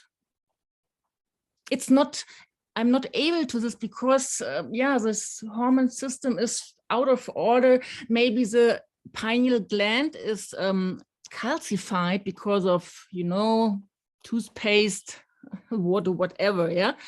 And can I jump in, please? Your soul still has a double PhD in this knowledge. So I think your soul is very, very familiar and understands this backward and forward. Go ahead, Alex. So everything, thank you. Everything that you've articulated there, I've experienced for 8 years running. And then magic happened within 3 weeks. And the thing is that during those 8 years, all I kept getting from the doctors was, I don't know, I don't know, I don't know. Mm-hmm. And I thought, well, you know what? I'm just going to go to the baker because he doesn't know either. But at least I can get a muffin, Mm-hmm. It just, there's no point going to the well when the well is dry. Now, everything that you've talked about with respect to your tests and everything, these are all physical. So that means that a post-amino acid. Mm. So if the condition is caused by a pre-amino acid condition, how can you apply a physical condition, which is of a lower energy, to a condition that is a pre-amino acid, which is of a higher energy. And so if we understand the basic rules of plasma science, where the higher strength feeds the weaker strength, then all the money, all the time and attention that you spent on the post-amino acid stage was a waste of time and energy. Sure. But first you have to understand this. And I Well, told you since 2 That's years. why you're here. Right? Yes. Right, since 2 years. And I tell you, before this, I couldn't understand what you are talking about. Well, who explains it to you? Did your mother explain this to you? What? My mother's dead. I know. Well, What do you mean? no, but I mean, you know, someone who knows has to explain this to you, right? So This one here, yes. I tell about my experience. I tell you that since 2 years, I make my own therapy. yeah, but you experience your beliefs. Yeah. So, you know, you don't what you're saying is you're believing your experience. So the experience is that, oh, you know, I'm sick. So you believe that, okay? But the experience comes from your belief system. So it's not the experience that's a problem. The experience is the manifestation of the problem. It's the cause of the problem comes from the belief. Well, where does that come from? So you say, well, that comes from your mind. Oh, okay. Well, you know, we can't treat your mind. So the best way for us to say it is that you're out of your mind.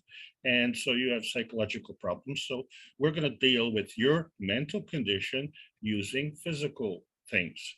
And you know, when you look at that, you have to shake your head and say, you are not a clear thinker. If you think that you can fix an emotional problem with a physical condition, you're not a clear thinker. Sure. But first you have to understand this. Now I understand what you mean now, because I'm since 2 years in your teachings. But before, you know, everyone who has problems and could not understand what you are talking about, you can tell him it's in your brain, but he said, no, it's not in my brain. It's a problem my doctor said or whatever.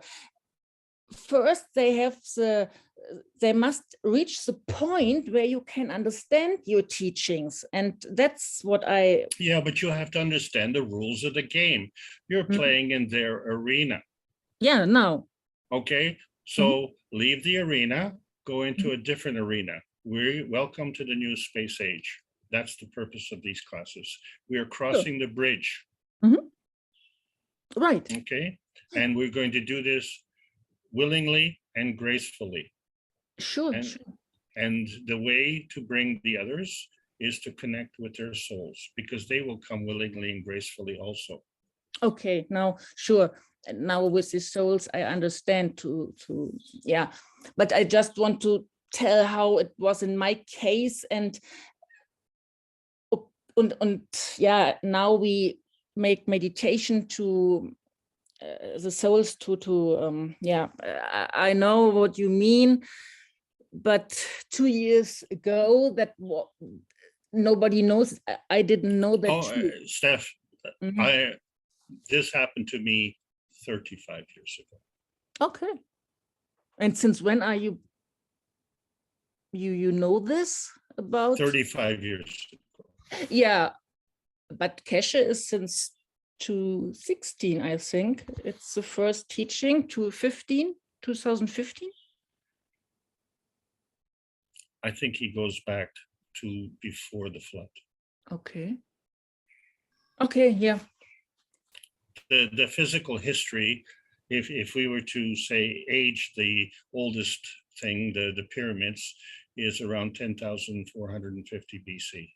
12,000 years ago. So there are people who think the history only goes back 5,000 years. So this is where the archaeological societies come in, where it's dominated by men to put forward a history from man's point of view, ignoring the fact, you know, there was a Cleopatra or a Nefertiti or an Isis. Okay, so, you know, forget about those people. Yeah. But all right, so if we are looking at the artifacts the way we say, oh, okay, so we have the hieroglyphics, really. We have hieroglyphics in every city in North America. We call that graffiti. Mhm. It's artistic vandalism. So the only difference is that this is our way of, shall we say, exercising our disobedience, whereas in the times of the pharaohs, that was their way of exercising their disobedience by supplanting their importance over the importance of that which they vandalized. So the history doesn't go back 4,000 or 5,000 or 6,000 years. It goes back to after the flood. And you know what? It goes back to before the flood. So every society in the world has a story about the flood. What does that tell you? It must be true. That's what it tells you. Mhm. Thank you. So we don't know that because in physicality, we weren't there, but we know that by connection. And of Yeah, thank course, you, Alex. Mr. Kesha, I don't know much about it, but he does say when they do look at blood work, they always order tests for heavy metal and the different metals that could be present in the body. And I think that could add some confusion. That's one of the things he says they look at is the heavy metals in the blood through the testing.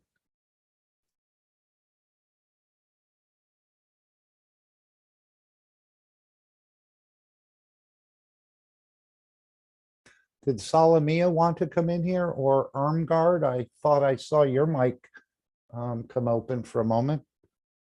Yes, I also have a long history and also a family history of this type of thing.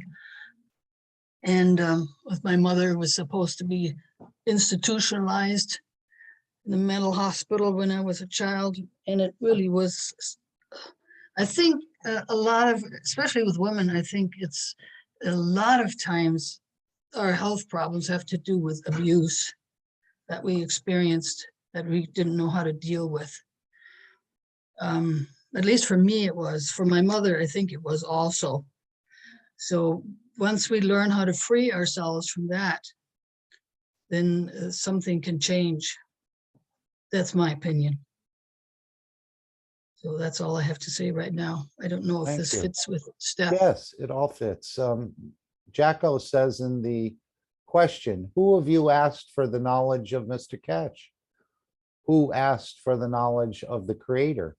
Please ask and you'll be given, dear souls. Jacko, would you like to add anything to that?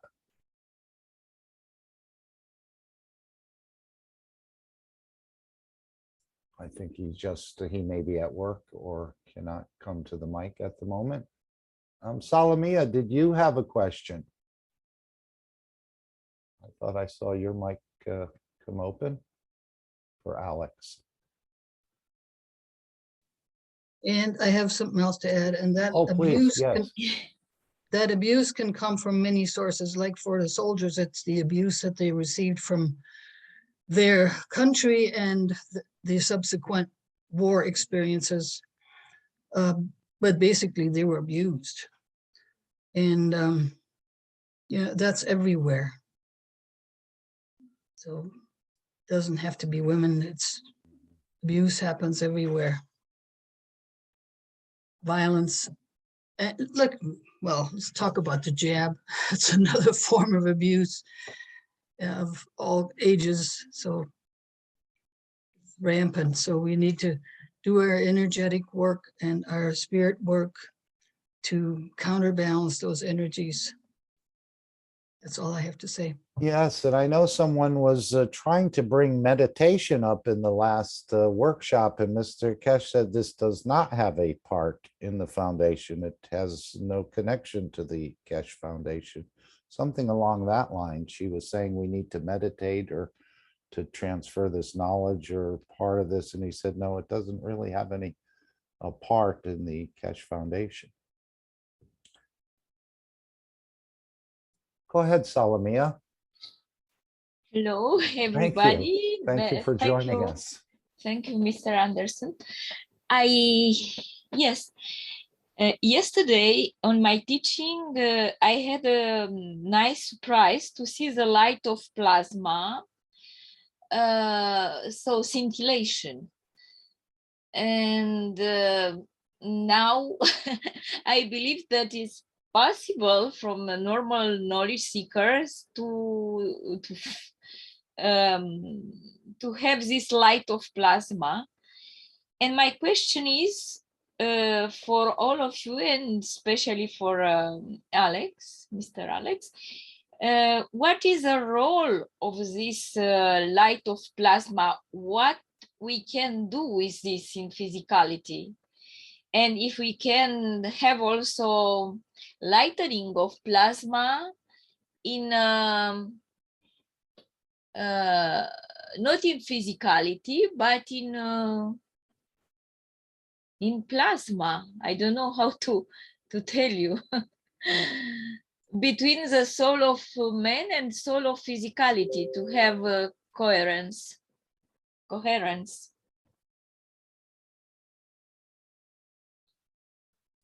Come into one of the systems. I'm going to play about 8 minutes at the end of this about how Mr. Kesh explains that these systems are, yes, the physicality, we go in there for the cancer or the other things. But again, we missed it because these are all soul elevators, or bringing these two souls together, as we heard in the video made by Lisa about this problem about the soul and the birth and bringing them together, the mayhem they caused. They couldn't understand the totality, but now this is going to change. So we're going to play this little clip at the end about what these systems are, and the more time you spend in them, I think the closer or the better understanding of the totality you'll start to experience. Again, these are very advanced field interaction systems. Yes, thank you very much. The essence of your question, again, stems from the physical perception of the reality. And we have to understand that that is supported by a substructure of a plasma reality. And this is very hard to do when we remain so firmly attached. What can I say? For someone who has trouble going to sleep at night, then they are having trouble detaching because they don't have the trust in their soul. The soul will always protect you. The soul will always guide you, and the soul will always obey the ethos of the universe. That is the universal truth. And so if you're wondering why we have obstruction, then that is because the fear that's imposed on us is actually the fear that those who do the imposing have for themselves, because they will lose their power, because there are no hierarchies in the universe. So it's a man-made construct. And thank you for your question. Anyone else have a question? I was thinking, Alex, when we, oh, go ahead. Sorry. Thank you very much. It was for me a big surprise to see for the first time this in a Romanian team, because they didn't show, and it was a surprise for me yesterday to see it. I see in Mr. Kesh explanations, and he just show us a picture with a bulb with this kind of light from plasma. And I'm wondering what we can do with this kind of light. what are the applications in the physicality and in the plasmatic reality? Thank you.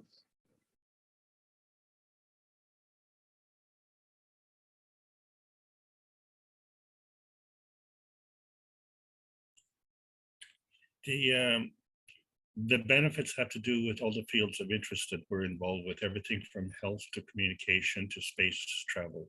The heading of space travel would be the main heading. Health, transportation, material creation, communication, these are all subheadings. So this is one of the difficult things for the academic community to understand, because of the way our education system is structured. It is compartmentalized, so that, you know, if you are an electrician, you know, then you don't know anything about I don't know, you don't know anything about cars, let's say. You know, we are specialists, and in the process of becoming specialized, we become limited, and so this becomes a self-imposing limitation. So you see the broad base of subjects that I personally have been talking about. So this has been a challenge for me too, because when someone says, you know, what do you do? Well, you know, I'm a doctor, I'm a lawyer, I'm a plumber, I'm a baker. Yeah, but we're all community members of this universe. So, you know, we are all universal functionaries, and there is no rank. And this is a tough, shall we say, pill to swallow for the academic community.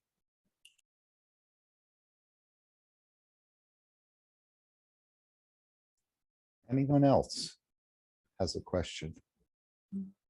I have a comment, Mark. Oh, sure. Comments or questions is fine. Very few doctors understand the heavy metal poisoning within the human body.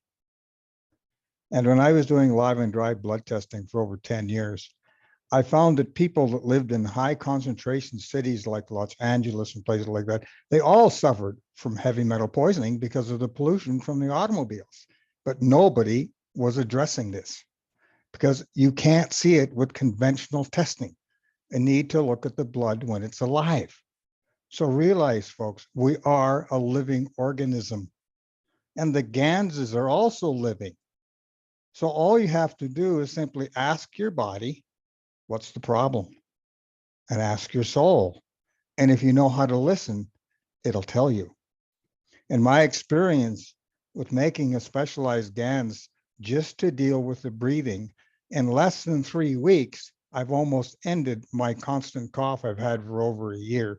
So folks, ask your soul what you need to do. Ask your soul what you need to make.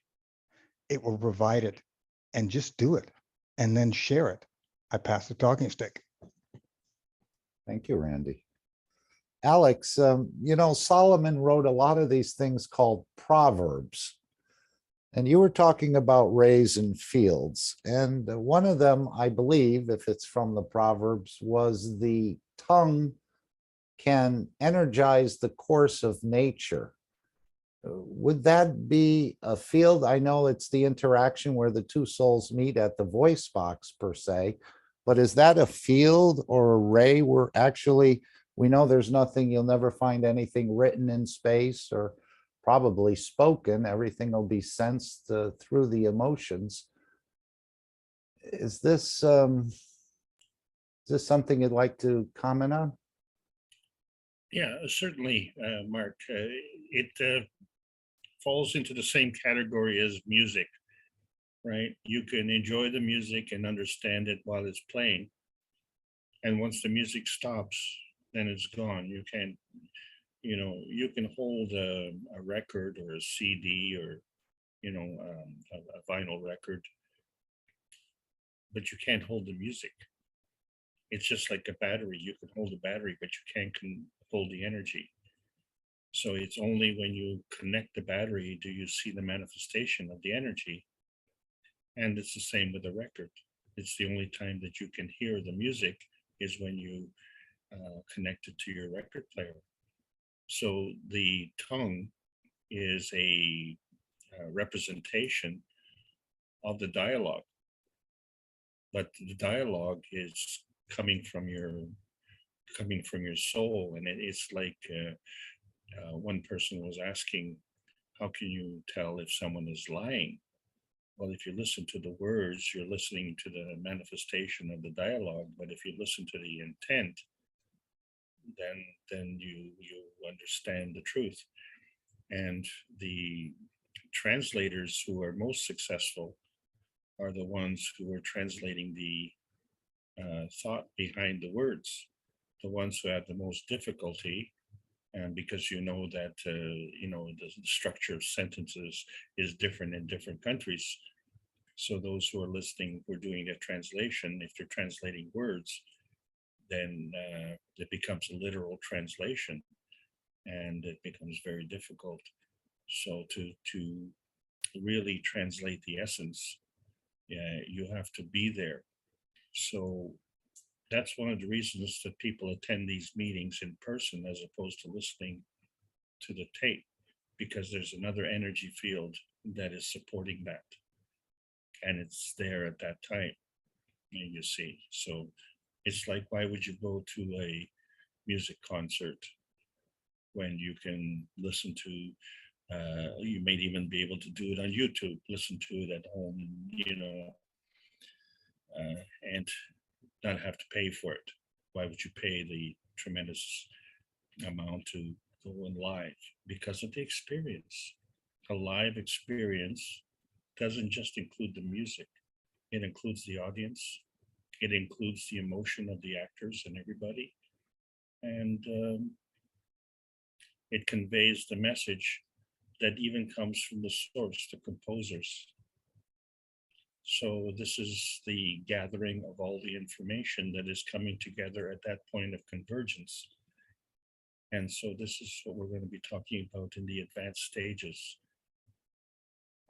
how this convergence manifests. So this is an excellent question that you're asking, but the thing is, when people are substance-based, and that substance has a precondition that is physical or visible, it's less than half the picture. It's the same relationship as our tiny perfect world with the rest of the universe. That's the ratio. It isn't half and half. It's totally out of proportion. So we have physically limited ourselves, and the plasma science is unlimited. Yes, we know emotions contain energy, and I was thinking words, obviously you are expressing those emotions, so the words carry some energy, I would think, or fields or rays along with it. They express the emotion sometimes physically, yes, but those words, you cannot see those words. They go out into the universe or into the environment, and they're carrying energies, aren't they? And that's why I think when we say think good, speak good, and do good, those are all manifesting certain energies in a way, or stopping certain energies from going out. I'm sure we can affect the emotion of the words.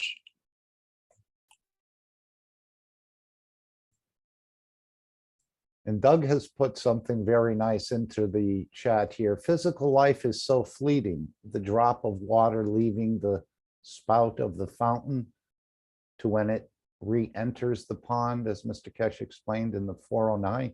Yes, and this goes for stars and universes and galaxies as well. It's just a fleeting existence until, even though it could be millions or billions of years, but they all seem to return back into the pond or the source of their creation.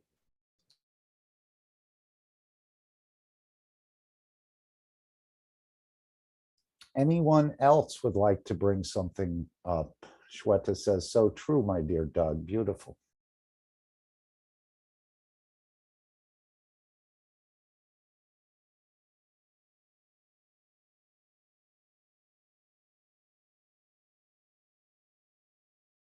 And you know, really with the cup of life you were showing, Alex, if you look at the 1-minute video that's on the Keshe Foundation, you can actually see you can create the cup of life 1 and 2, and also the cup of man by connecting them together.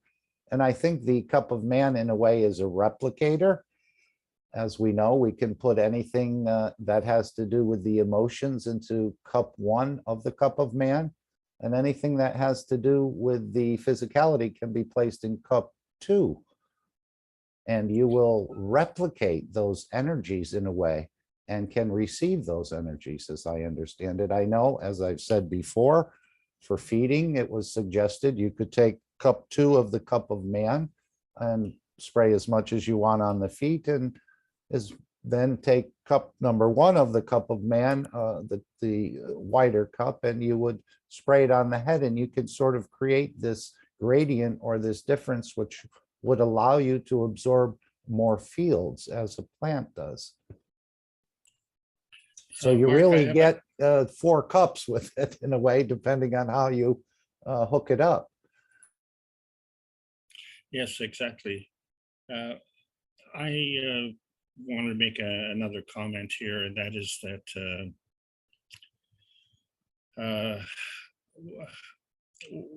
my experience with the doctors, when they told me that they couldn't help me, was kind of the watershed, because I had an enormous amount of respect for them. And in my greatest hour of need, they abandoned me. And the thing is, the solution that they were giving me, and because I was at the age of 35, was that, and I was not one to take drugs, but they said that I would have to take drugs for the rest of my life. That was their recommendation. And I thought to myself, well, you know, did God screw up here? You know, so like I was depending on the nature of God to keep me, you know, intact, if you will, for 35 years. And now I've come to that point where God has basically come to the end of his capabilities, and now the doctor has to take over and give me drugs. So another thought came to my mind at the same time, was that, did I get sick for not taking the drugs? Was my failure to take the drugs what caused me to be sick? And so the answer to that, no, that's not what caused you to be sick, but we don't know what caused it for you to be sick.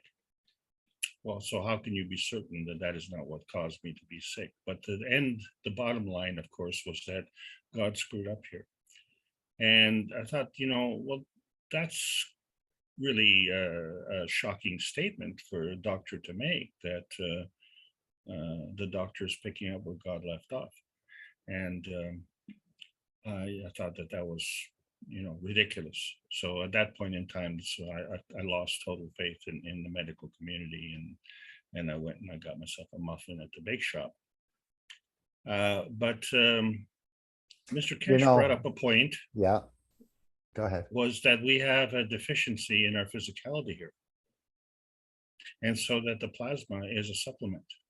In other words, we're getting 80% of our energy from the universe, but we're short about 20%, which has caused us to entertain the new kind of conduct that we have, which is unique to our planet. And that somehow this was a failing of God's, where he basically gave us the opportunity to make a choice. And the choice was, well, when the cat's away, then we will all play. So in other words, as long as we're being overseen by God, that we have to obey, but as soon as, you know, God turns his back, well, you know, we're going to do it our way.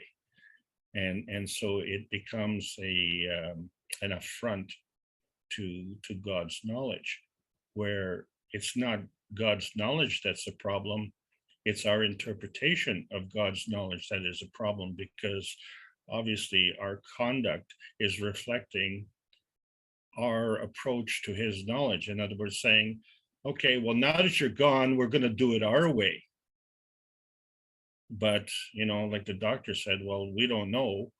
So you're telling me that now God's gone and you're going to do it your way, but your way is unsure. So, you know, I was kind of left hanging and dangling and looking at an existential crisis at the age of 35. So, you know, and many people around the world are facing that on a daily basis. And all of us are under this attack right now. But there is a godsend to that. Oh, pardon the pun, because this is now showing dramatically the total failure of the physical system. And so there has to be some reparations. And so by the same token, the same time identifying this 20% deficiency, we're also coming up with another solution. And that will be coming up on the 21st of December. And it won't be a date too soon, because as we all know, December 21st is the day of the supreme sacrifices, which I didn't have the stomach to talk about today. So this supposed flaw will be restored. However, what is the inspiration? We, as knowledge seekers, are the inspiration. We are part and parcel of this process, and we're not going alone. We're going to be taking millions of people with us, because the freedom and emancipation of humanity is a universal law. Thank you. And, you know, there's many happy birthdays to Jalal in there. And one of the interesting things Jalal does is he can actually work and teach basically at the same time. And I always thought, because of his uniqueness of his job and the freedom he has there, he is actually able to work and teach. And now Mr. Kesh is replicating that. We're seeing, and of course, Mr. Kesh is a supreme multitasker. He's got many balls. He probably can juggle 100 balls at the same time or more. But it was very interesting, as we've seen in the last workshop, and we're going to be seeing over the next few weeks, that Mr. Kesh is not only teaching us, he's actually working in the Vienna negotiations at the same time. So Jalal, are you being replicated there, or is this something we can all do? Yeah, you need to be a car washer. Then you can replicate. Very nice, though, that you have that ability to be able to work and to teach at the same time. And I think Mr. Kesh is obviously having to take calls and things, very important negotiations going on. This technology is sort of hinging on the release and so on. So yes, I've always admired your ability to be able to do both at the same time. Hey, Jalal, if I wash my dirty car in your car wash, will it be clean? Happy birthday, buddy. Many more. Only if you buy something, eh? Oh, preconditions. Always preconditions. Thank you very much. Can I have a comment in what we discussed here? Yes, please. I know you were interacting with Steph there for a while. You seem to have some experience with the thyroid, or understanding a bit. No, it is in general. Oh, sure. Anything. Yeah, everyone's welcome. This is a roundtable discussion, so we're all equal here. Thank you. You know, before you come to Keshe Foundation, you exist. But depending on what? Depending on another account which you do not know anything about it, only the others know about it. So everything you do, you need to give back to this account. If it's a religion, if it's a state mind, if it's a knowledge, if it's ancestors. So every account have its own law by giving and taking, and how much it give you, how much it take from you. So it is the preconditions of this.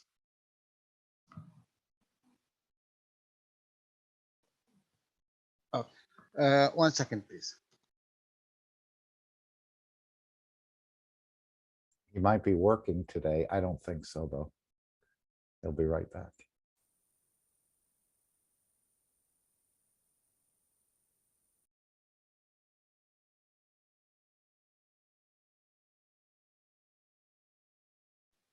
Okay. So what happened here when you come to the Keshe Foundation? The first time he teach you that you have the responsibility and there is account for you from the beginning. It's called your soul.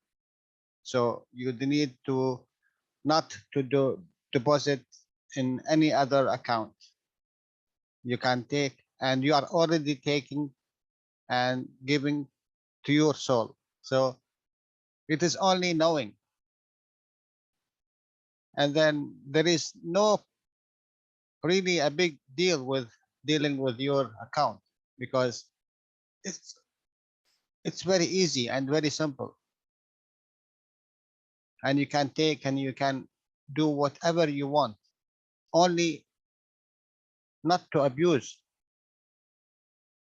Because when you abuse what you have, then it will go away.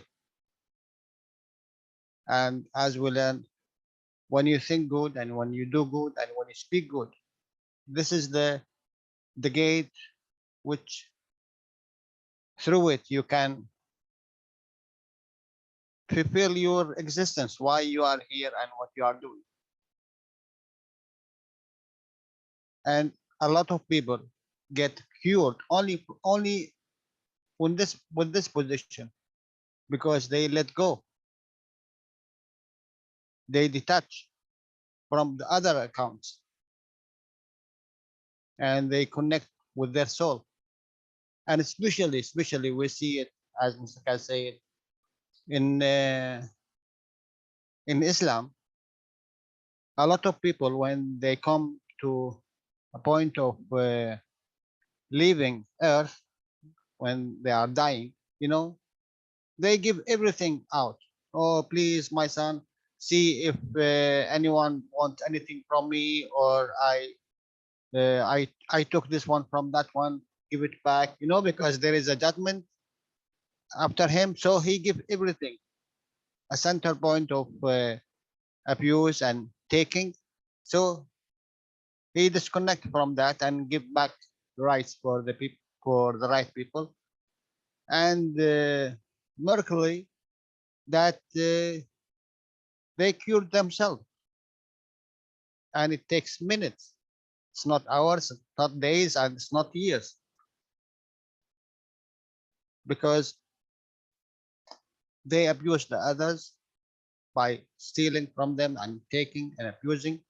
And in that time, they let go and give back in a way this connection. So are you saying even if you have issues with yourself or your body or whatever, if you think more of what the others need, even though you may be suffering in a way that comes back? Why and- yes, why you are suffering? Because you are Mhm. dealing with another account from your ancestors, a knowledge which delivered to you. We call it genetic DNA information from the family. It's account from them. You are dealing with their account. Until you know that you have your own soul and you can deal with it, your own account. Now you detach from that account and attach to your account. Then everything will be in and out to it. You will never be shortage if you know that, ever. And when you need, you will receive because you need it. And now you are taking only from your soul. It's a huge difference, guys.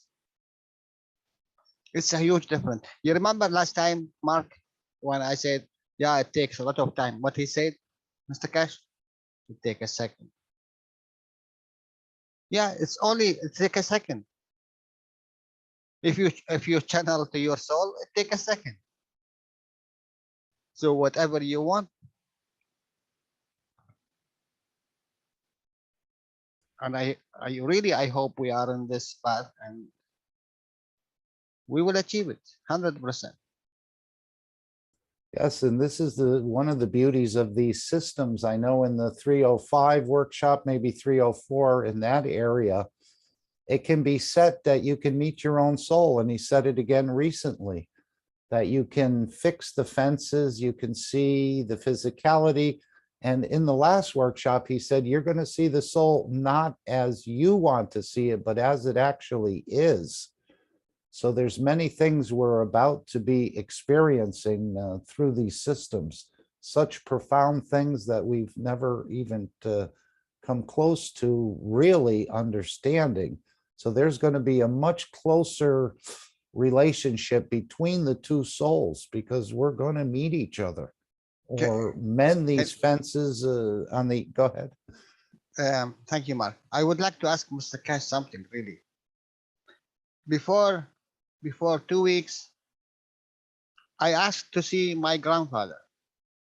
Really, before I go to sleep, because I didn't see him. Even my father, he was 12 years old and his father did.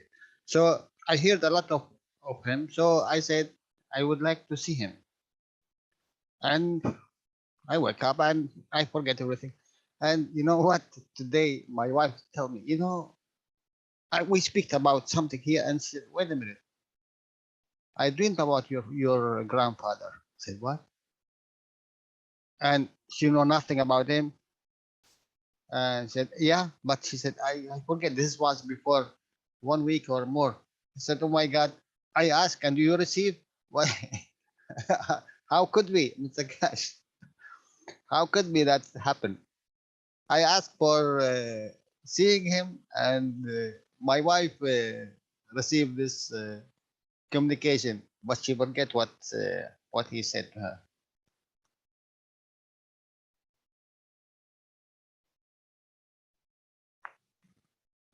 Maybe he tried to communicate with me, but I was teaching maybe. Yeah, well, the two become as one, don't they? The husband and wife, isn't that what the marriage is all about? The two become one? And maybe it got received by your wife and she communicate to you.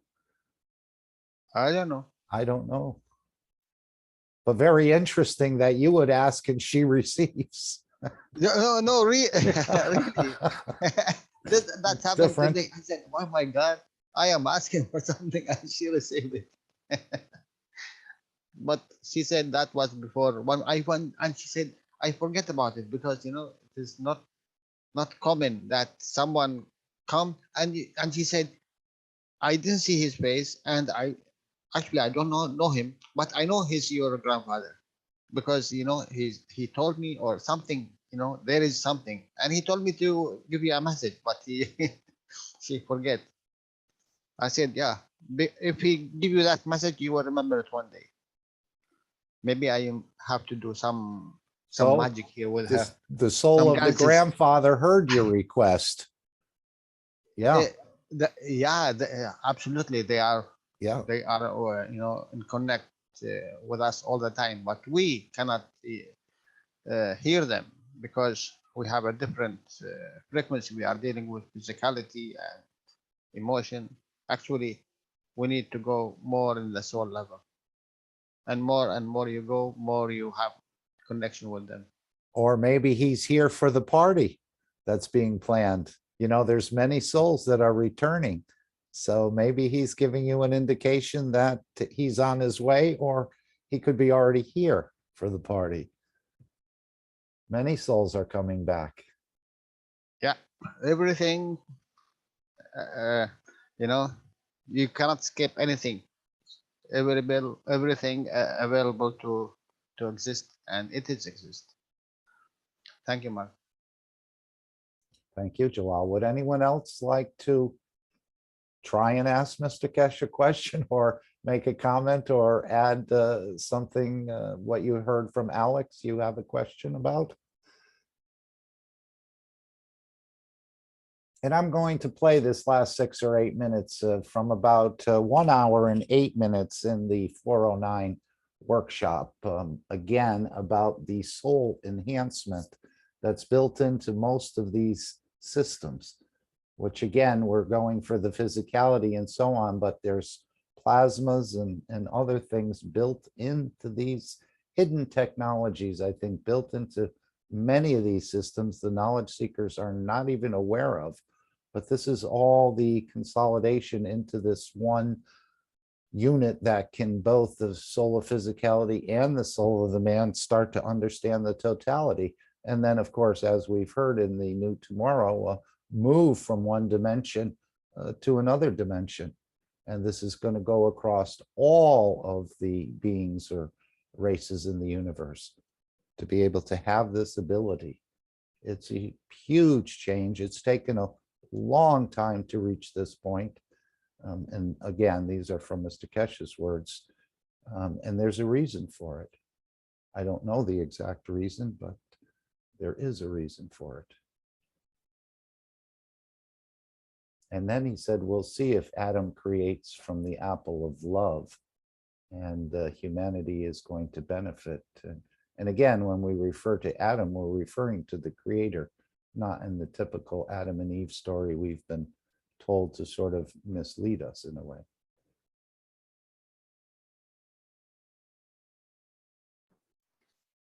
Mark, did you say dimension? Last sentence? Yeah, I think I did. So I'm going to tell you an interesting story. I went to the backyard to feed my chicken, so I didn't heard what Jalal said. But I'm going to say about the dimension something. A few years ago, so I was curious about the dimension, want to know the dimension. So before when I went to the bed, before that, I asked myself, I want to know the dimension.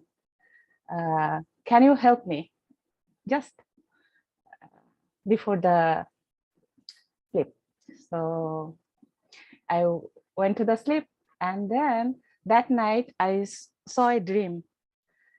It's like I live in the big apartment building, like New York or somewhere else, big city, high-rise building in the apartment. So I opened the door from outside. I came from outside and opened the door and went inside. So I saw in my apartment, there is 2 more apartments, but there is no wall, but I can see there is a 2 apartment and people live there, 2 families live there. And it's like, I'm seeing them like, I'm seeing like other side of the glass, their apartment, but they can't see me. They don't see me, both family, they can see each other and they can see me, but I can see both of them. So this is that, inside your apartment where you live now? No, in the dream I saw, yes. Oh, in the dream, okay. So I want to know the dimension. That's why I told before sleeping, going to sleep, and then I tell myself, oh, can you help me to understand about the dimension? I want to know about the dimension. So I went to sleep, and then I saw that night, that dream. So that that's very similar to what Jalal said. He wanted to dream about his grandfather, and his wife had the dream, but she forgot to tell him for a while. And then I guess she just revealed that she dreamed about, she didn't know the man, but she said, I knew it was your grandfather. But Jalal was the one that asked to dream about the grandfather. So we were wondering why the wife received it, but as we see in the chat here, men and wife are one. Yes. Jacko has written. Yes. So right away, I didn't understand what was the dream. So I was thinking few days, and then after a few days, I understood what was the dream. what was the teaching? It was like that frequency, I think so. We are not going anywhere else, but we're gonna have another sense, another power is like that. I feel like that. Dimension is like that. Look, I'm seeing both family inside my apartment, right? But they can see me, they can see each other, but I can see. That means, I don't know, it is my feelings.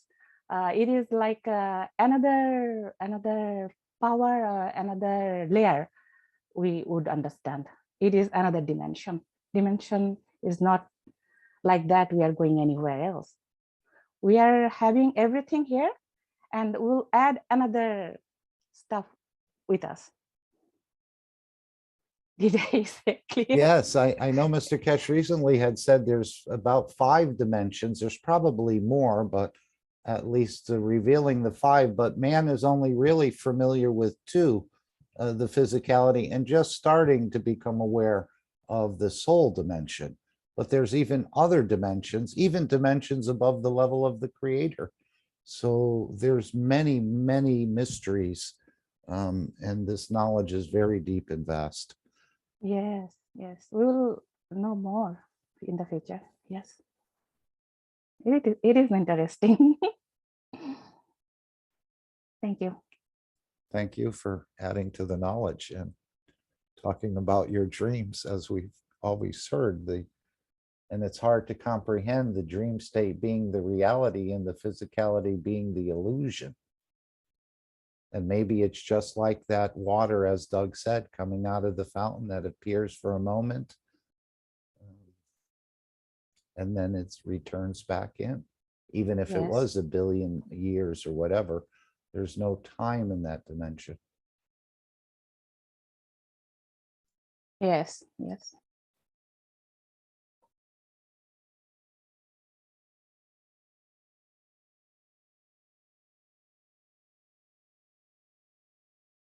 Would anyone else like, I know I said this meeting would go just for 3 hours. Now we're approaching the 5, well, we're heading towards 5 hours. I know we said we're going to keep this meeting a little bit shorter, but that's okay. If Mr. Kesh comes in and was wanting to address us or convey anything to us, that's fine as well. And he's just here as a knowledge seeker. Again, to understand that the creator is experiencing so many things through his creation. This is another whole understanding, and absorbing all those different emotions from all the different created. It's just phenomenal, the capacity of the creator.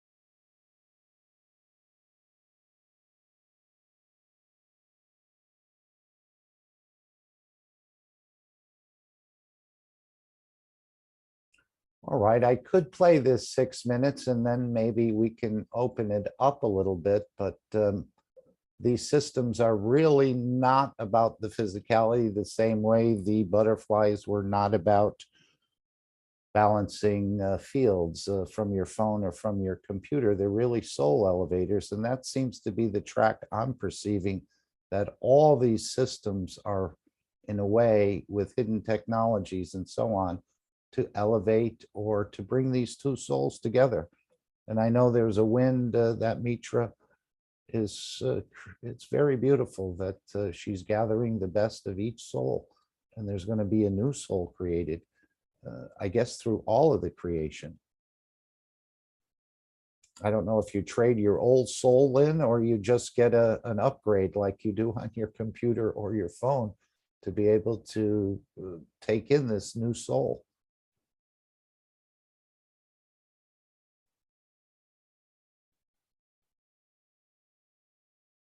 So let me play this 6 minutes. Maybe this will bring something out for someone they'd like to comment on. It is acknowledged, Mark. I'm not understanding. It's acknowledged. It is acknowledged that you are dealing with your soul. That's all. And give and take through it. And by the law of it, of the universe. Okay. So let's spend 6 minutes with Mr. Cash since he's not opening his mic.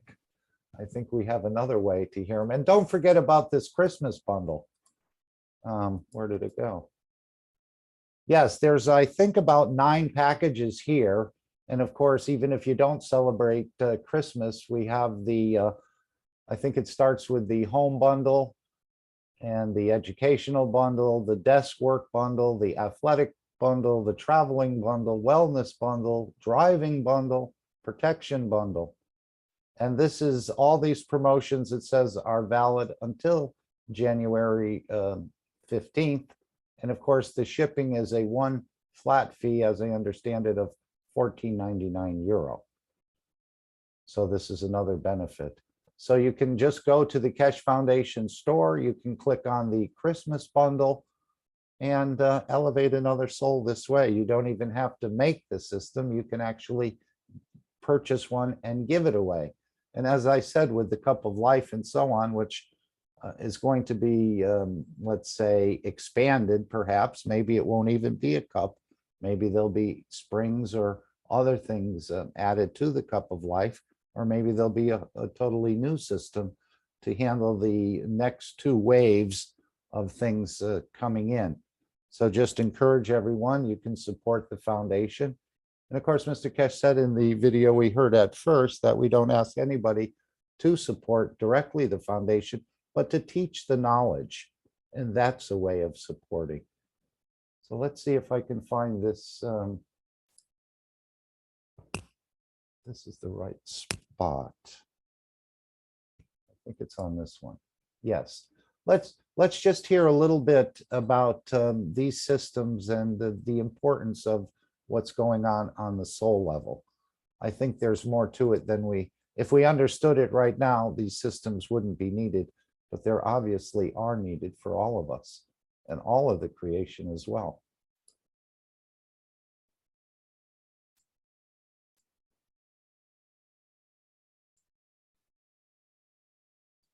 I'm not sure. It only happens occasionally that we just lose a word. It sounds more like a bandwidth issue than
Hello, Mark, are you there?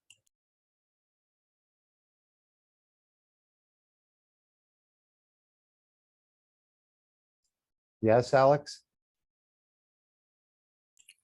Yeah, I haven't heard you for the last couple of minutes. You haven't heard the, oh, did I? No, the volume seems to be up. I was hearing it. It might just be your system.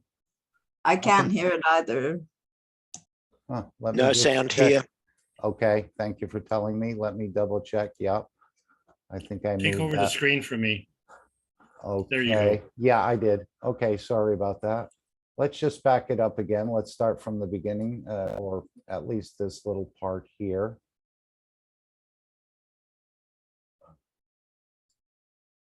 Not sure. Let's see if I can get on the right location. I didn't put the seconds on there. All right, we'll start from the beginning. Sorry about that. What we call support and negotiations in the back. Microphone is open. Mr. Kesh, I opened my mic too. We're occasionally losing a word or two of what you're saying, like a bandwidth issue there. I'm just wondering if they can make any adjustments, or is that just the way it is for today? Can you hear better now? Can you? Not sure. It only happens occasionally that we just lose a word. It sounds more like a bandwidth issue than a microphone issue. So I'm not sure if it's your position. We are in this. Is our position, and it'll be like this. We try to ratify it by next week.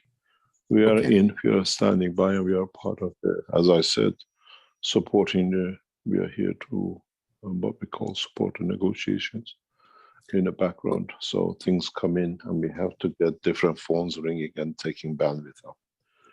Okay, if it's a critical word that we're missing, then I'll try to ask you to repeat it perhaps. But otherwise, we'll just carry on. Thank you. Yeah, if both of us remember. Okay, thank you. Thank you very much. In understanding the totality, mankind needs to understand the reality of life.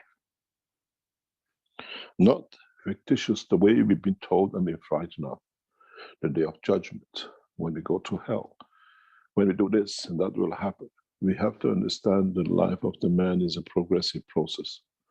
And according to the direction and dimension it takes, will dictate the dimension of the progress, the stage, and the understanding of the totality. The enhancement units, as we said before, are not there to help you with the cancer, are not there to help you with your Alzheimer's. But in a way, at the beginning, many of you will use it because you want to get rid of the pains of the physicality. But as you use these systems, you start becoming more and more aware of the work of your soul, aware of how to be in touch with and to see it. When you feel the existence of your soul, is like when the first time you hold your child in your hand. You appreciate his beauty, and then you start to match yourself that he falls with the pattern of his sleep, why he cries and he wakes up to enjoy the time with. And it's the essence of the enhancement units, to bring you to that point, to give life and birth to your soul in the physicality of dimension of you, that you understand the beauty of your creator. In essence, what we put to enhance is not to enhance your body, but is to enhance your soul in every dimension and foundation of the work that you see as beauty. In a way, you gave life in the dimension of physicality to the soul, and the soul has been there hidden, but you work through it, and because of it, now with the enhancement unit, we elevate the condition that you enjoy the beauty of your soul. You see it, you feel it, and then as you adopted your child coming from you, you will understand this is another child which is the feeder of you, the creator of you in the essence of the collection, where your physical dimension led to its creation.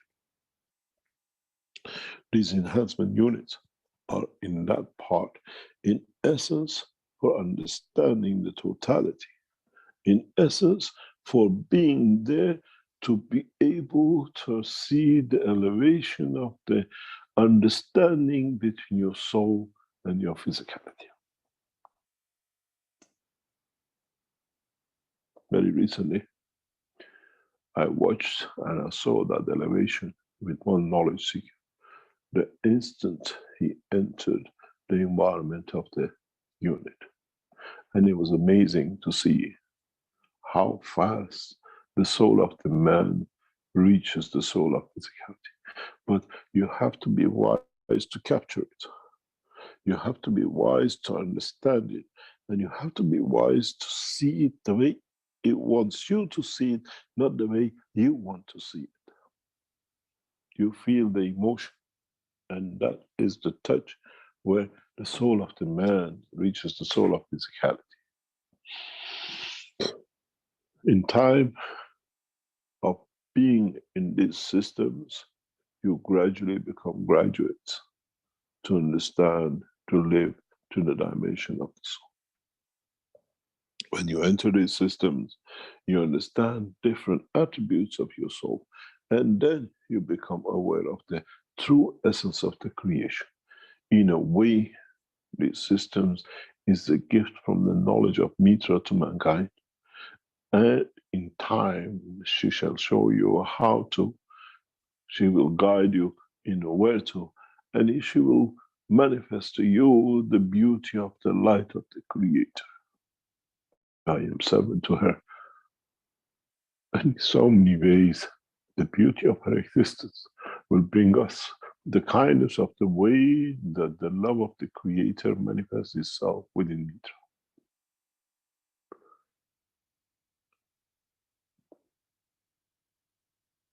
Soon you will understand the true essence of love, not in the dimension of the physicality of the man, but in the dimension of the love of the Creator. We have to create the condition that this love for those who cannot manifest themselves in the dimension of is given the condition that it can grow on its own. Sometimes it might look harsh, sometimes it might bring joy, but the totality of life for man will become to be that part. Many times in the coming time, when we are in the presence of Mitra, we will see that light. We will enjoy her existence and her presence. As I always said, I'm servant to her service. And in time will bring us joy and educate many of us to be with understanding of totality. I hope today's teaching brought you an insight in what to come and what it needs to be done, and it clarified many things that you never knew that in time and existence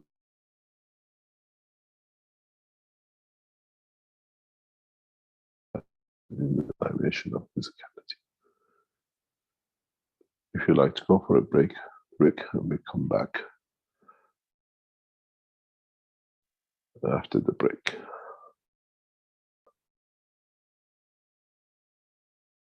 Okay, so now I think we have a slightly deeper understanding of what these systems are all about. This experiencing the love of the Creator for Mitra, or the love of Mitra for the Creator. And the Creator said he supports Mitra. That's his position, is to support Mitra. So that's what I thought I would play to end this meeting. Is there anyone who wanted to make any comments or come in at this time?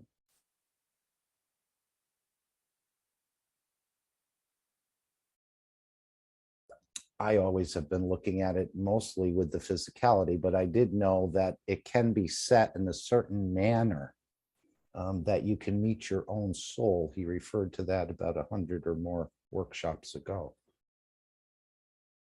And I was just looking at the system as more of a physicality, but now we're seeing what it truly was designed and meant for. And the more time you spend in these systems, the more you'll start to understand the beauty of your own soul and the love of the Creator, as I just understood it. Anyone else?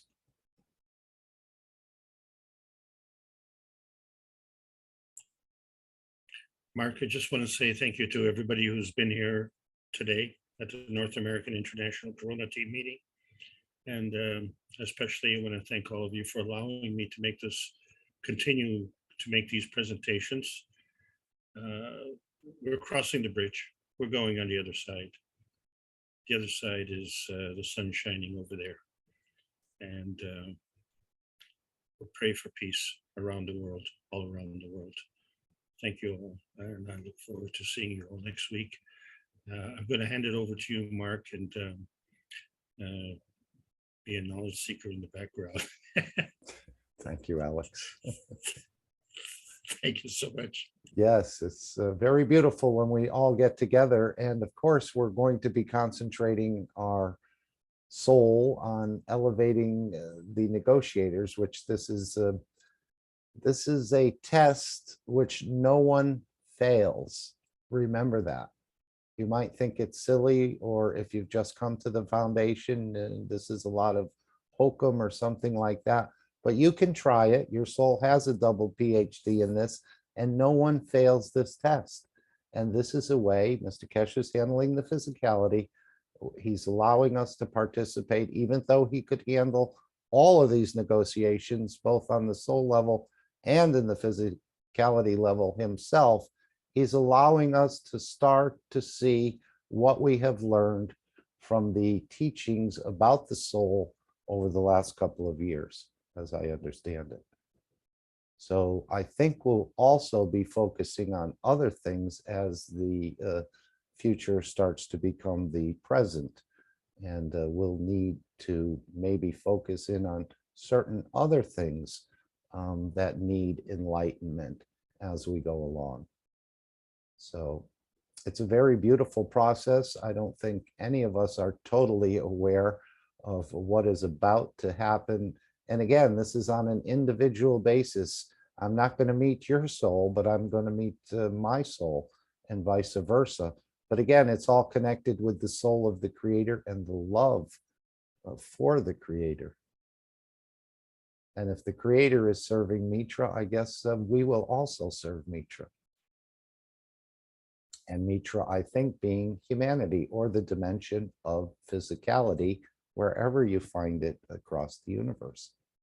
And as we've heard, the entire universe talks about the Creator and Mitra, the Creator and Mitra. It might be a little foreign to us, but apparently in the universe and their level of understanding and knowledge, this is quite common talk.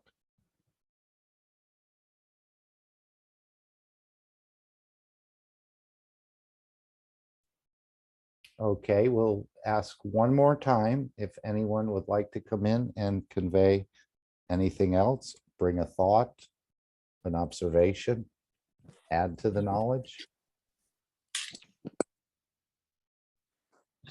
Jefferson? Oh, Mark. Yes. Hi, Mark. Hello. Hello, everyone. This is Jefferson Rodriguez from Brazil. Alex, thank you for the teaching. Jalal, happy birthday. Mr. Keshe, good evening. Good evening, everyone. I'd you like to, as you said, to bring something, some thoughts. I was studying a little bit about the Austria, just to understand the geographical position in Europe a little bit more due to the importance that the meeting that's going on there. And I noticed a very interesting thing. That's the Danube River. And this Danube River, I just put in our public meeting here in Brazil on Friday night that I thought is very interesting, because this river, the headstream of this river starts in the Black Forest in Germany. And the river flows into the Linz. After Linz, it goes to Vienna. And then Vienna, it passes through Romania and discharge in the Black Sea. So I was thinking about if we have in the matter state in physicality, we have this center core, this principal star that is Keshe Foundation, all these amazing body enhanced units, and we have all the knowledge emanating from there. But you have the river just across in front of it, and the river passed through Vienna. So I was just thinking, said, well, maybe I was thinking even about Dean.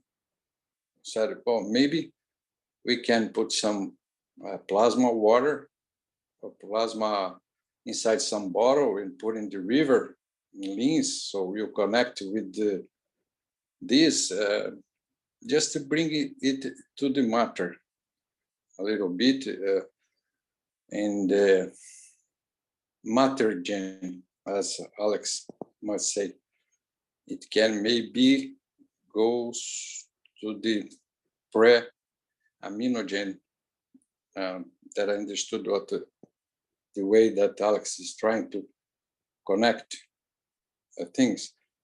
So I was thinking, even for those who are not there, but we can connect with the waters of this wonderful river, because the rivers, they take water, they take hydrogen, they take the oxygen, and we can connect throughout those, throughout our I think our thoughts.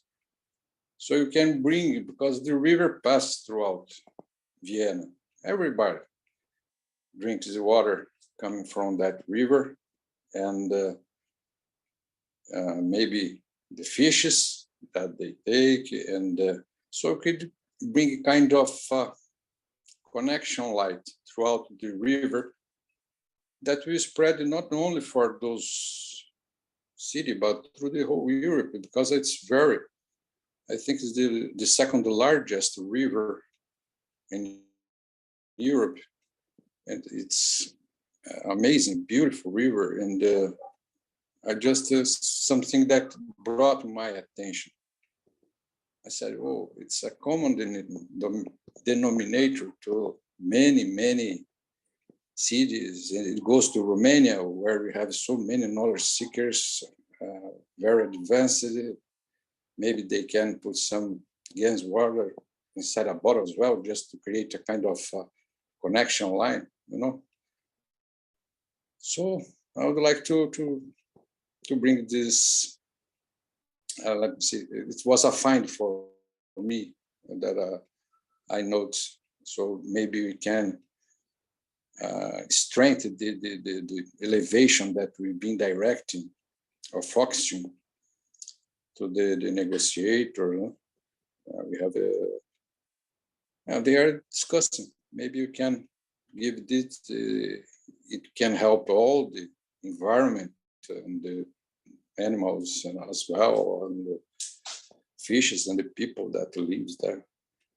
I don't know, it's just a thought, and something that came in my mind this week. I studied a little bit, and I just said, oh, maybe we can elevate the waters of the river, the plasma of the river, and have it helping us to connect, to bring this very important moment to peace of the world, and to reestablish that agreement that was broken out on. And that's it. I would like to share with all of you. That's one idea that I had. Just maybe we can just think about it. Okay, thank you, Mark. Thank you, everyone. Thank you, Jefferson. It's always a pleasure. Thank you. Yeah. So from the Black Forest to the Black Sea.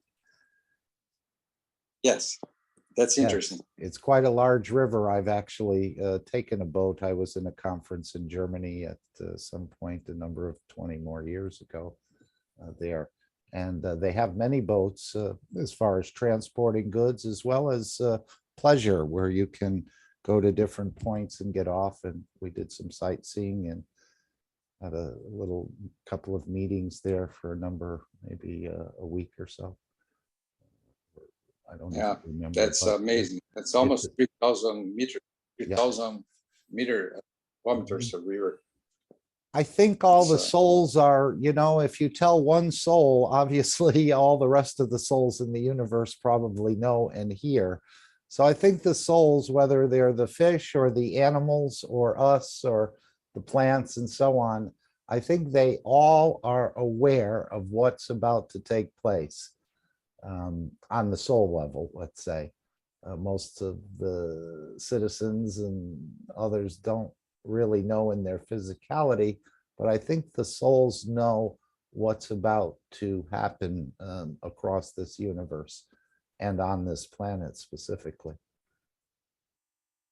So yes, thank you, Jefferson, for adding that. Yeah, yeah, okay, welcome. Thank you, everybody.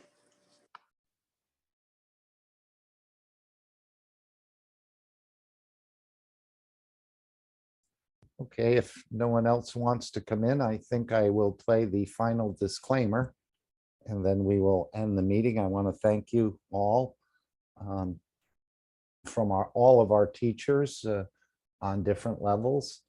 I know Solomia has put something in the chat and invited people to her teaching in Romania.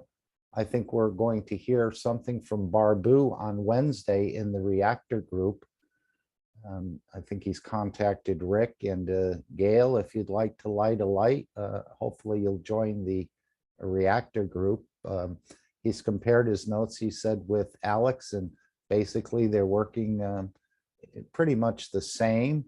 And he thought there was some errors in some of the original drawings using the beads and different ways of approaching creating energy and lighting a light, but he thought it was time for everyone to actually know how to do this in a clear way.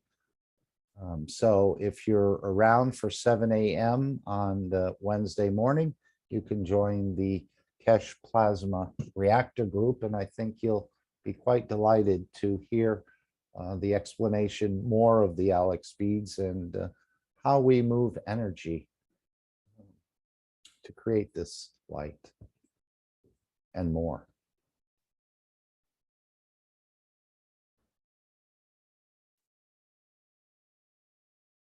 Okay, I think I'll play the final disclaimer and then we will end the meeting.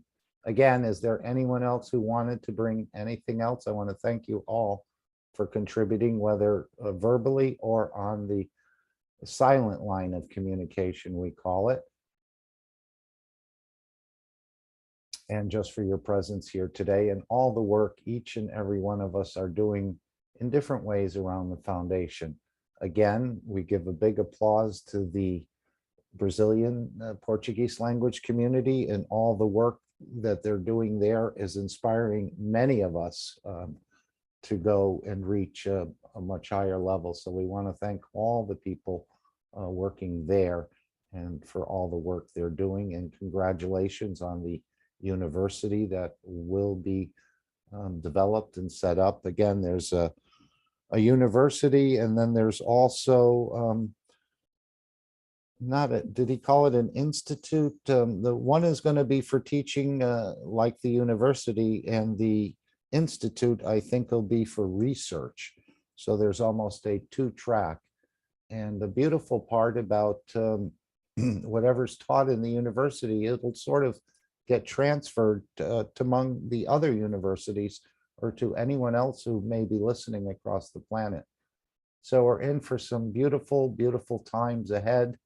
We want to thank you, Mr. Kesh, for really supporting us and opening up so many new dimensions and knowledges that we had no clue or we probably never discover on our own.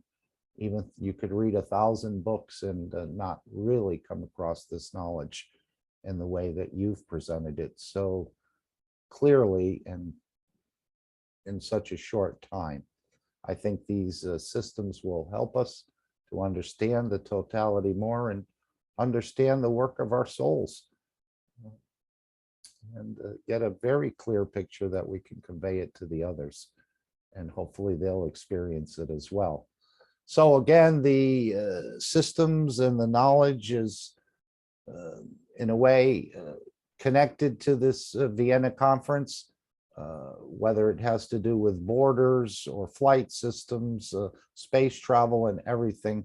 It's time that the negotiators, and it's our job to help enlighten their understanding of what this technology can do and bring and mean for the whole, all the souls on this planet, let's say, and beyond.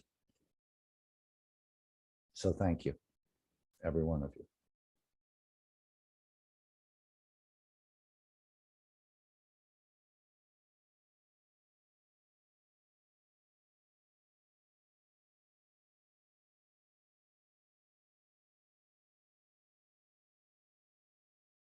Disclaimer.